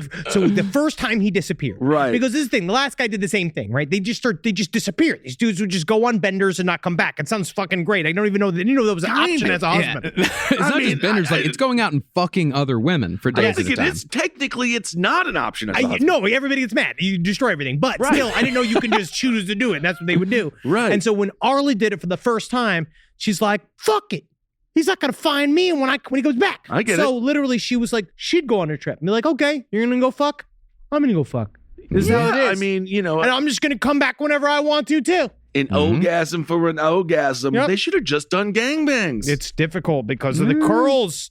You got one from either. So she's trying to keep the girls together up top. You can't be fucking getting Chinese finger trapped while you're trying to keep your hair together. Well, sure you can. That involves the butthole and the vagina. Yeah, there's a lot that goes into it. Things get quite messy. They do. Sure, they can. They don't have to. Yeah, I guess that's true, Ben. They can. They don't have to. I guess they just can. Recognizing that Nannie's behavior was a reflection of his own, Arlie went on the wagon. Temporarily. Always. The damage, however, was done, and their marriage settled into a years-long cycle of Arlie's binging followed by Nannie's dark moods, and a whole lot of sex with strangers from the Lonely Hearts columns in between. But Christmas of 1952, for some reason, was different for Nannie. Again, that switch flipped. It's Christmas. Yeah, it's stressful. It is. Well, that's the thing. It wasn't about stress. Nannie had murdered her way through her first couple of families, so she didn't get a lot of Christmas cards from her daughters. And this Christmas, the urge to start over for a fourth time began to swell once more. Because it started with that thought. It did start with the thought of like, no one remembers me at Christmas time. It's very sad. No one cares about Nannie, even though I kill and I kill and I kill.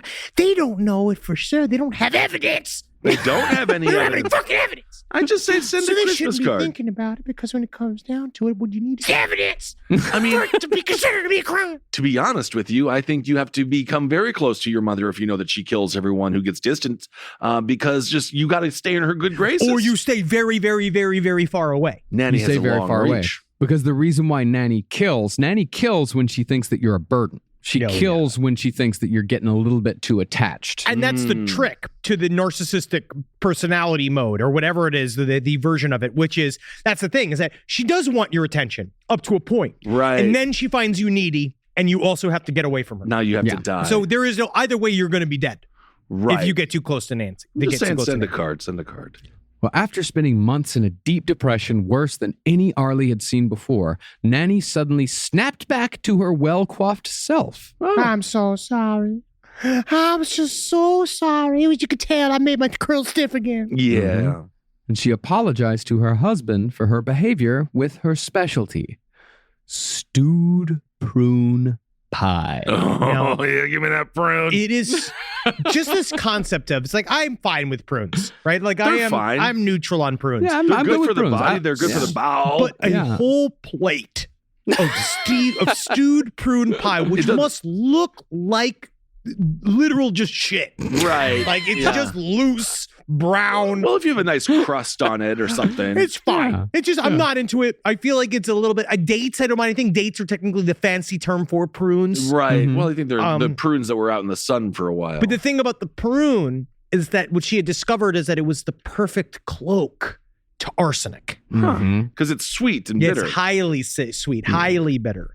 And after eating a slice of prune pie, Arlie went to sleep and didn't wake up. The doctor subsequently declared death by heart failure, while Arlie's family consoled Nanny, not knowing that this was the second husband she'd personally put in the ground. And I'll tell you what, I'd dig the hole too if I could. Right. Just because that's fun as hell. Watch him go down there fucking permanently. Absolutely. Death by prune. No one likes that. But after Arlie's estate got settled and it was discovered that Arlie's will gave his house to Arlie's sister, Inconvenient.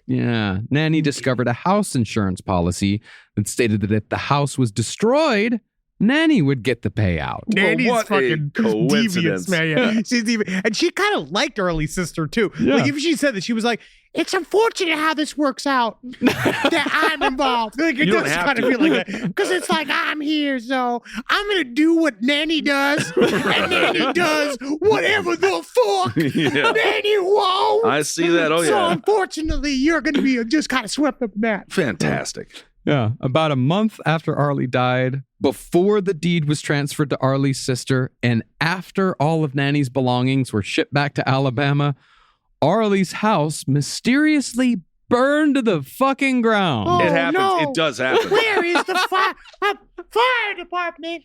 The phone. I should use the phone. Right. It's in the house. Where is the phone? It's in the burning house. Oh, that's good. I'm gonna have to walk to the fire department. Yeah, then, it'll aren't take I? you a while. Oh, my ankle is real hinky today. Yep. Oh, it's gonna take some time. Take just about enough time for a house to burn down. How dare you accuse me of I arson? actually didn't. I didn't. So. Evidence. Okay.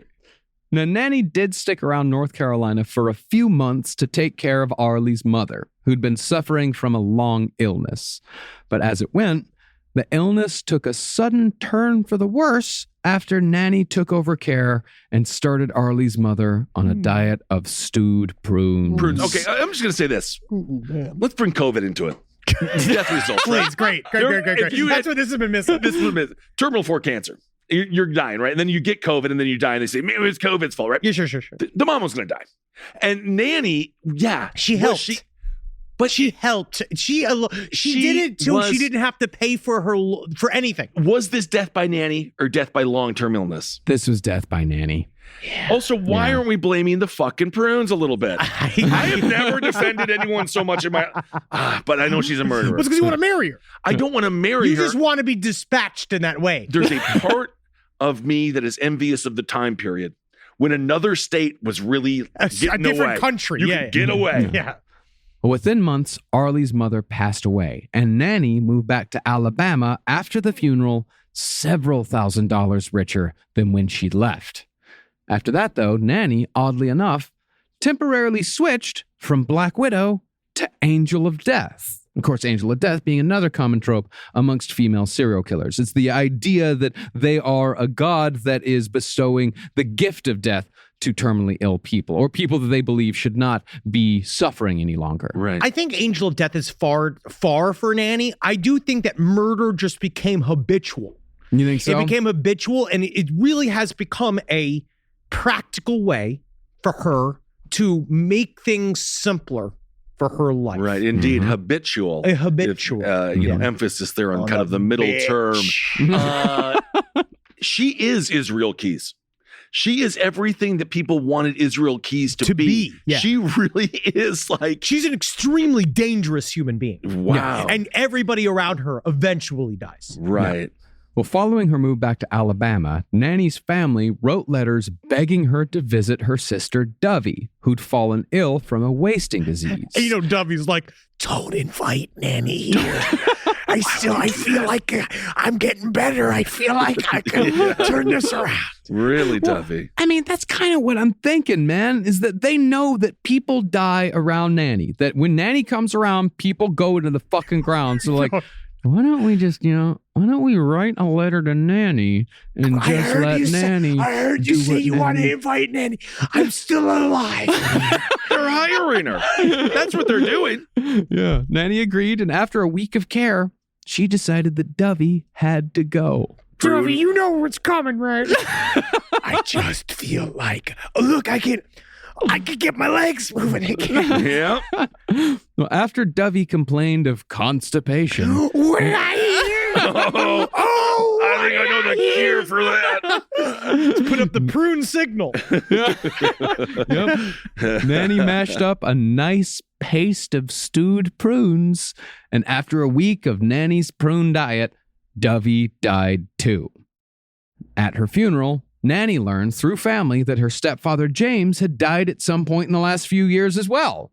So Nannie invited her mother Lou to come live with her. Uh-oh. Now, Nannie immediately came to realize that this decision was a mistake.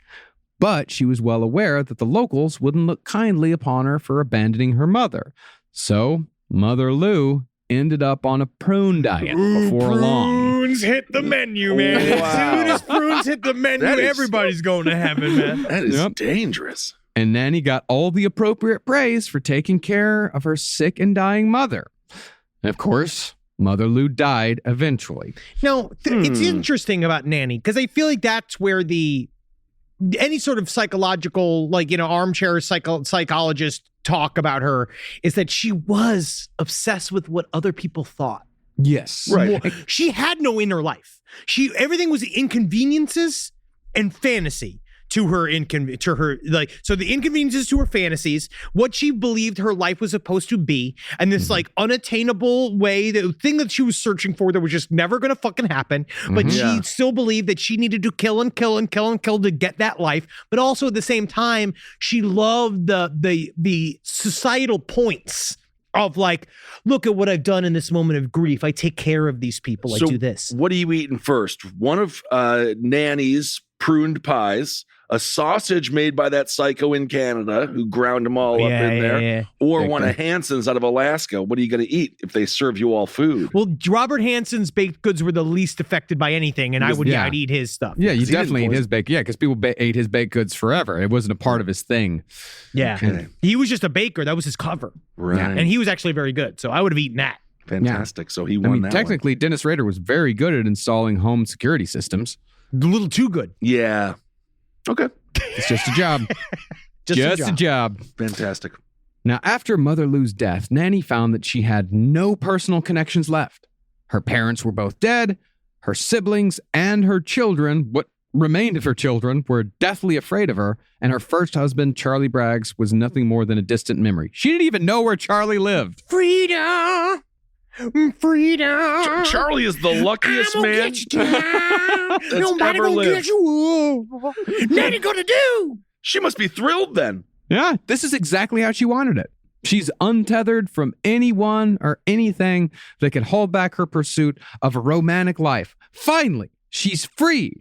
Yes. So she kicked it up a notch in 1953 and moved on from the Lonely Hearts column to a paid national dating service called the Diamond Circle Club. She's going from OkCupid to fucking Plenty of Fish now. Oh, yeah. Well, it's because she said there's a little bit of a reason because she's like, her hair is starting to like show its age. She's starting to, you know, like gain a little weight. She's doing these things. Sure. So she's starting to age, right? Like she's starting to age, and she knows that just her picture in a piece of pie is maybe not going to bring them in anymore. So now I need to up my game and show them all I have money. Right. I'm well landed. Classy I'll gal. suck your dick. Wow, that's even better. From this service, Nannie snagged a man named Richard Morton from Kansas, who, like all the others, talked big about romance in his letters. Dick Morton. I love that name. Dick Morton. Yeah. And she was mad because Dick Morton, he was unfortunately, which is, you know, she's a murderer. She's an infanticide, matricide, she killed all her family, she killed all of her husbands. Patricide, all of it. Yeah. And then, but she didn't like Richard Morton because he was short. Really? And that's the real reason. Did he lie about that? No, you couldn't. No one cared at the time. She didn't ask him? No. Well, you want to know that answer. Well, the other difference was that Richard was wealthy. First rich man she ever snagged. And after a month, they got married. Jeez. And this time, things were different, at least at first. Richard was sober, faithful, and devoted. But Richard was also kind of boring. See? And Richard was also clingy. See, this is the thing. Oh so my now God. he's staying home. And he's doing all the stuff she wants her to do. But now she hates it. Yeah. Because she's like, but you suck, though. The other guys, it was kind of fun. You know, they ran away. But now I was used to having my alone time. She literally said that. It was like, I was used to being on my own, but now you're here all the time. What do women want? What do women want? Well, this wasn't a part of her romantic fantasy. You know, she had this fantasy, and that's the thing. It's just the other side of it. Her fantasy hadn't worked out again. She didn't have the excitement. She didn't have the romance. It was just some boring, short, lumpy dump sitting in the kitchen waiting for her to finish a meal, and that's it. And of course, when Nannie started pulling away, Richard started courting other women. And again, in response, Nannie resumed her membership in the Diamond Circle Club, claiming to be a widow seeking travel and excitement after suffering through a boring marriage. I love diamonds, prunes. Right. I love going on a train. That's I awesome. love writing letters. And do you suck dick by any chance? You wouldn't fucking believe what I do. Let's do it. Right? Let's get married. I this new thing called sucking dick with my butt. Whoa. Yeah, I just do it. Get double married. Oh, yeah. Wow. At the same time, Nannie got her grubby fingers on Richard's finances and discovered that he was in quite a bit of debt. Uh-oh. The longer Richard lived, she figured, the more debt he would accrue, and the less likely an insurance policy would balance out Nannie's payout. And you know how that she got this jump on him, Kissel? How? Is that he was a late riser. And so she'd get the mail first. So she just would open all his mail. And so this is the thing I'm saying to you, Kissel, is a potential you're searching for a suitor yourself. I know that eventually, but I'm just saying that you might have to get up and check the mail first sometimes because you never know when someone's planning on insinuating themselves inside of all of your financial life and then poisoning you. I hate mail. It gives me anxiety. Yeah, I hate the mail too. I hate the mail. Yeah. Well, either way, they can handle it. They can handle all of that. I don't care.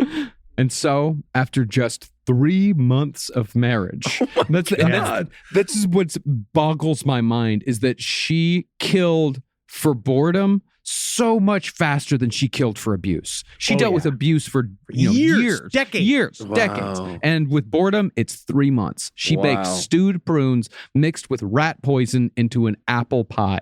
And Richard, just like Arlie before him, went to sleep and never woke up. Do you know that also is not really how it went too? Because she hinted that one of these books hinted that like she would do her best. They don't just go to sleep and not wake up. They literally go to bed and then you hear in the other room, oh, sure. And she's go.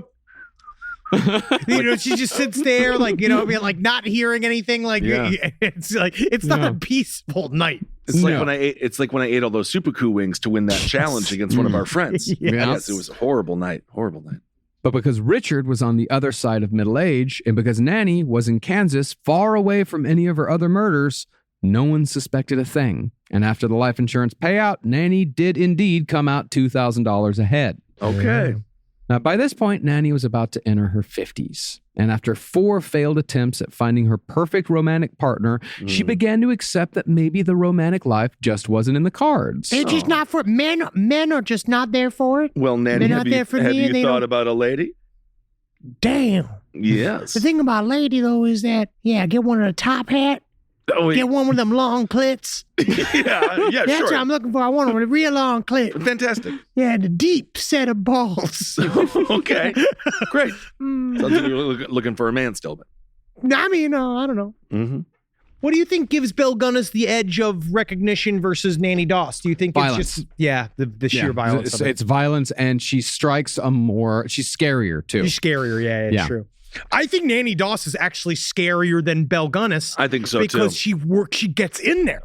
Yeah. She really gets in there, and she makes you think everything's chill. Bill Gunnis was a monster. Literally, truly was a fairy tale monster where, she is, Nannie Doss is, it's that thing. You never know when all of a sudden you're getting fucking broadsided with it. And she weaponized the thing that we all love, food, basically, and also pies. Oh, pie, especially something as innocent as pie. Yeah. So Nannie decided to choose a man that was at best decent and married Samuel Doss of Tulsa, Oklahoma, just a month after she buried Richard Morton. Moving on. Oh, yeah.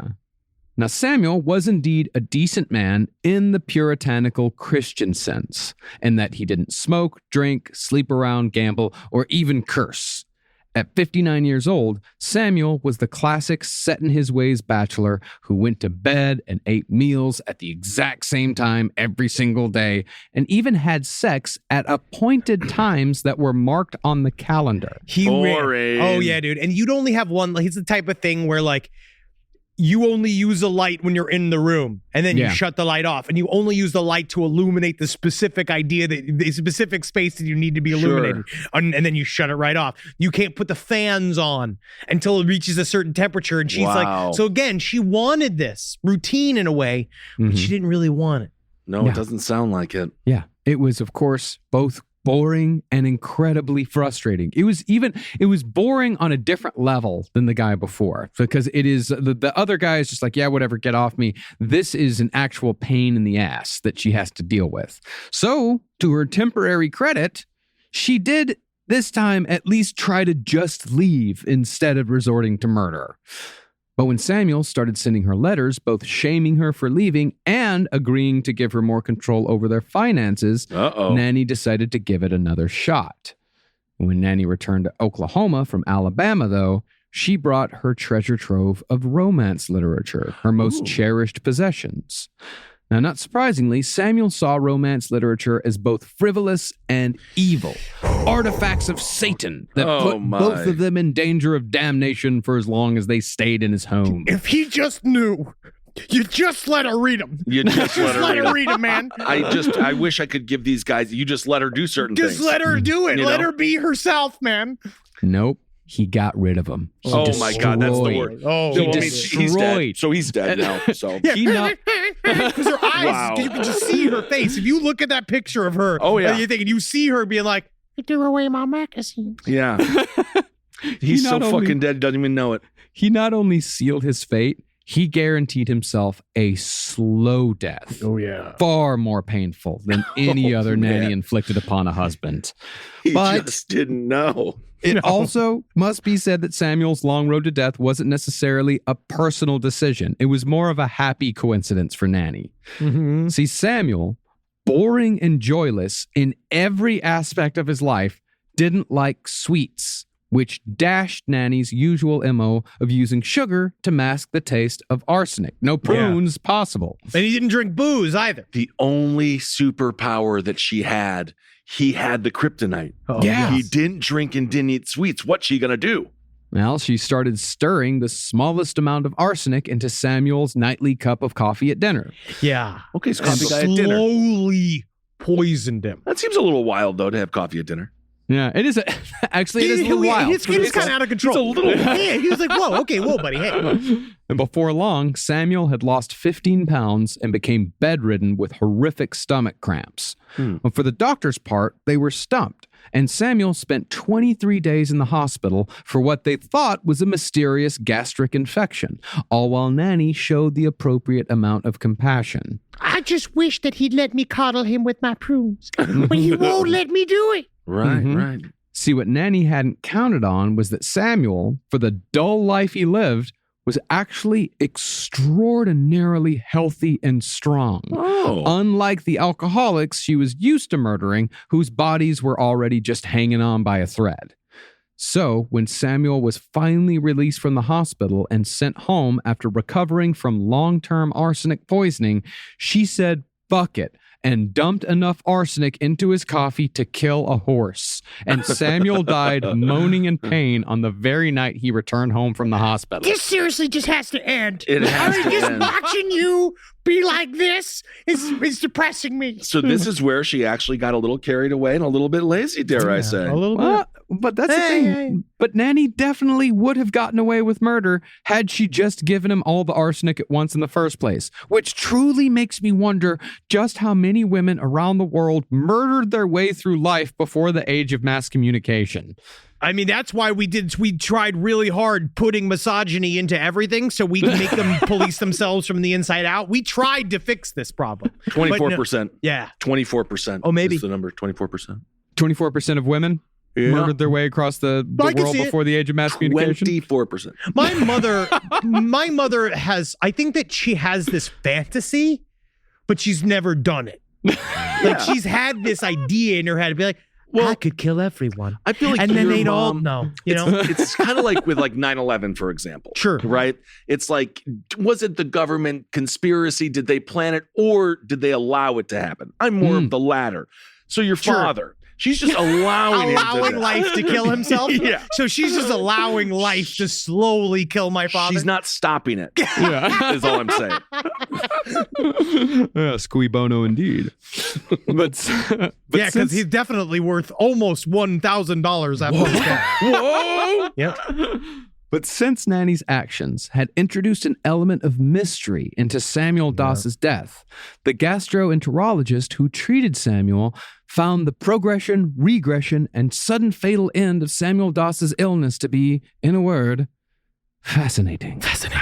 Well, because, you know, the truth is that every other one, all the other deaths, they weirdly had a lot of things that could cover up. Right. Like with Arlie, it was either Arlie, one of them. Well, they're all there was alcoholics. But there was the alcohol was one. Yeah. Then there was like a flu epidemic that also happened. That was that a was lot Arlie. of these were blamed on. Yeah, Arlie was like there was a flu epidemic that his death was like loosely based Got on. it. And then the drunk.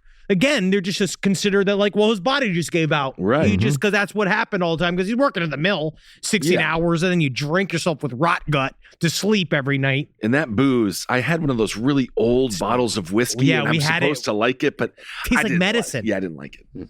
Now, this guy, a Dr. Schwelbein, had treated Samuel all throughout his 23 days in the hospital. And since no autopsy was required because Samuel's death was put down as natural, the doctor asked Nannie if he could do one anyway, somewhat as a personal favor. And we've done absolutely everything to heal him. I cut slits in his foot Yeah? to see if I could bleed it out. And then we went and I put mercury deep into his eyeballs. It seemed to also have no effect. I simply cannot imagine what killed him. You know, maybe those things. And then I applied my doctor's hammer to his forehead. Right. Just to see what it would do and I pounded his head just to see how solid his skull What was in there? Very still. The skull remained mostly intact. Huh. All right. Well, do whatever you need to do. Could possibly kill it. I didn't do it. Now, Nannie probably would have said no to an autopsy, but Dr. Schwelbein asked Nannie in a crowded room. So, not wanting to arouse any suspicion, Nannie gave the go-ahead. Yeah, I guess let's look at his fucking guts, everybody. All right, let's do it. Get the bone saw. Can I do it? You want to do it? Come on, let me do it. All right. Within minutes of opening Samuel's stomach, they found ample evidence of massive arsenic poisoning, and Nannie Doss was quickly and finally arrested. Whoa! Y'all got me. We got you on I this don't know one. what took you guys so long, but you fucking got me. I actually don't know what it took so long. Oh. That's the thing. Well, that's the thing. When Nanny was brought in for questioning and asked if she killed her husband, No. she reportedly let out hysterical little yelps of laughter to show how ridiculous she thought the concept was. This is crazy to That is crazy. So you killed did you kill your husband then? No. It's kind of funny. Is there anything funny about his death to you? Just the look on his face. Okay. Acting a little odd, Nanny. And hence, Nannie Doss became known as the Giggling Granny. Ooh.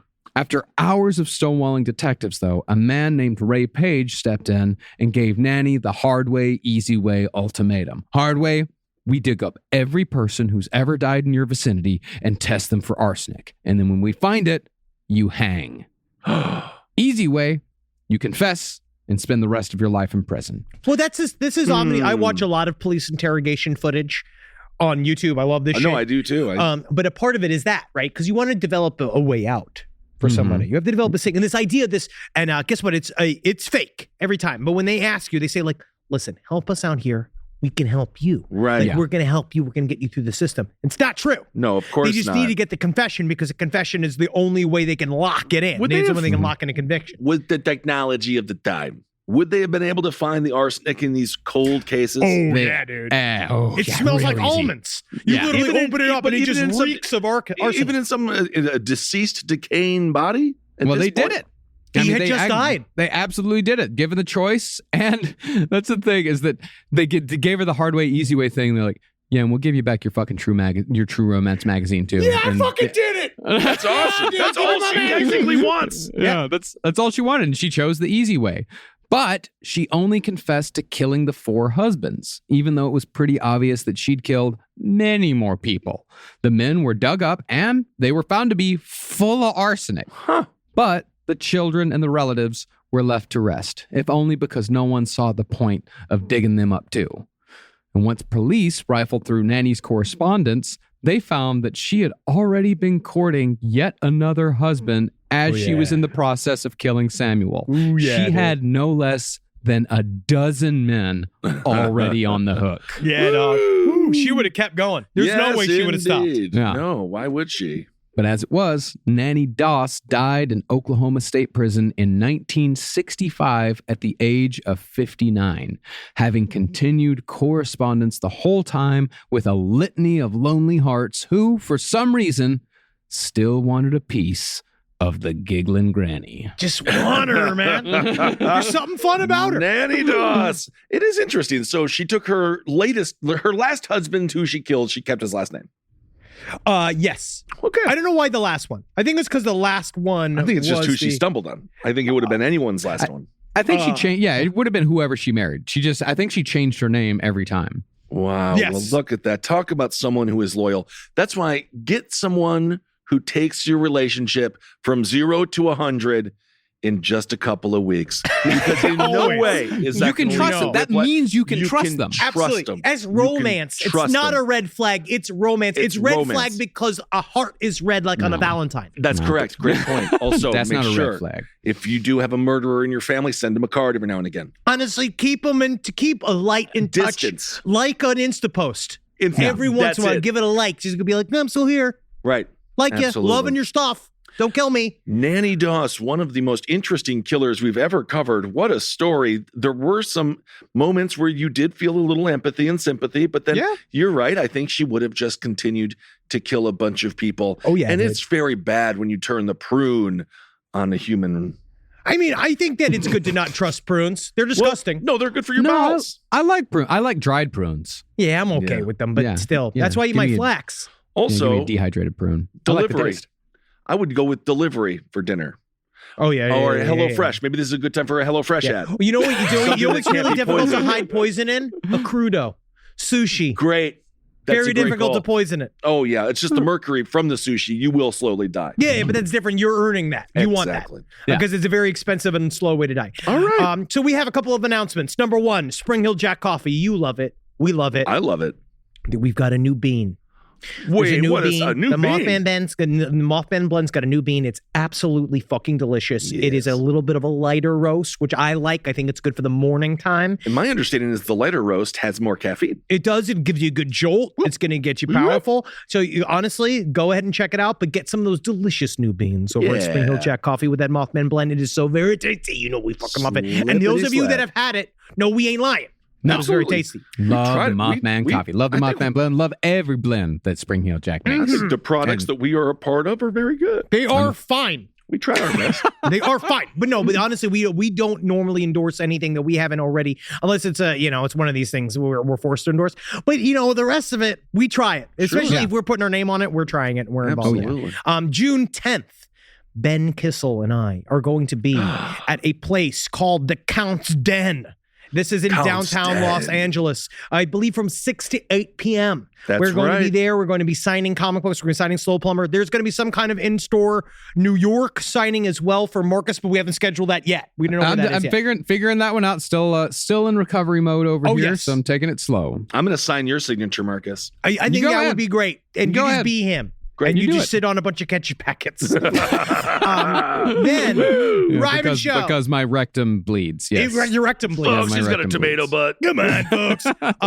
The Ryman Show live, Nashville, June 18th. Can't wait. Starting 7 p.m. Nashville time. But we want to let you know, if you can make it physically there, and we still want you there, we actually don't have that many tickets left for the in-person show, and I want you to be there. But yes, please. If you can, and if you want to, if you're in from out of country, someplace else, you can't get there, watch our live stream happening the same exact time, and you go to get those tickets at momenthouse.com/LPOTL. That's and you go get those tickets. It's gonna be so much fun. You're gonna hear a bunch of ads for it. We're just so fucking excited. This show is not gonna be a clusterfuck. No, it won't be. Hell no. Certainly not with 25 people there. No, but totally it's going to be fun. people. But also remember, it's gonna be 3 hours long. When you go, it's gonna be a full ass night. We got a band. It's gonna be. Oh yeah. My cousin's band, the Urban Pioneers, are gonna be playing. Me and Carolina are gonna be doing one hell of a No Dogs in Space routine that we got worked up. That we're working up right now. We can't fucking wait for it. It's Ryman specific. Truly can't wait. Fantastic. Truly can't wait. Fernando, Travis, and I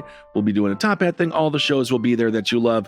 I'm going to recommend, because the show will be long, we don't need to see any messages at 8 a.m. saying we're pre-gaming now. Yeah. Have your first beer at the start of the show.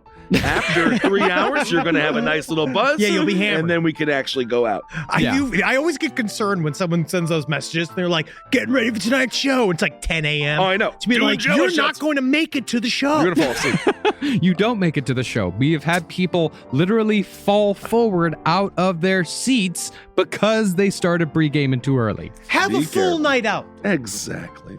All right, everyone. Well, thank you so much for listening. I hope you're doing well out there. Hail yourselves. Hail Satan. Hail Gene. Magustulations, everybody. Hail me, if you would. If you've got a spare hail, why don't you toss me one? Why don't you toss him a hail? Also, don't eat anybody's pie. I mean, unless you should know if they're not going to kill you. Honestly, man, fuck it. Also, prune pie. Avoid prune pie, but if pie's going to kill you, it's going to kill you fucking anyway, one way or another. So just jump on it. Jump on that grenade. All right. This show is made possible by listeners like you. Thanks to our ad sponsors, you can support our shows by supporting them. For more shows like the one you just listened to, go to lastpodcastnetwork.com.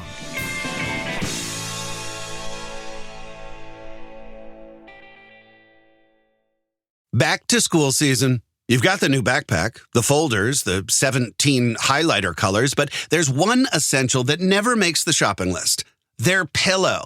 And we all know better school days start with better sleep. So we've got big news. Coop Sleep Goods is running their back-to-school sale. Save 20% on the entire collection. Spend $150 or more and get a free gift. The sale starts July 28th and ends August 25th. From cooling pillows to mattress toppers that transform thin dorm room mattresses. I mean, the only thing left to blame for a bad night's sleep is their insomniac roommate. Coop's pillows are adjustable, built to fit how your kid sleeps, whether that's a twin XL dorm bed or their room at home. Spend $150 or more and get a free Ultra Tech pillow protector. Head to coopsleepgoods.com/comedy. That's COOP sleepgoods.com/comedy. 20% off plus a free pillow protector with $150 or more. Hi, listeners. Marcus, Ed, and Henry here with a little bit of an announcement. You loving all the episodes of Last Podcast on the Left lately? Well, listen, now you can get even more from us. Squeeze it out of us. If you want to hear new episodes ad-free and unlock access to Last Podcast on the Left 7 days early, subscribe to SiriusXM Podcast Plus on Apple Podcasts or visit SiriusXM.com/Podcast Plus to start your free trial today. Do it.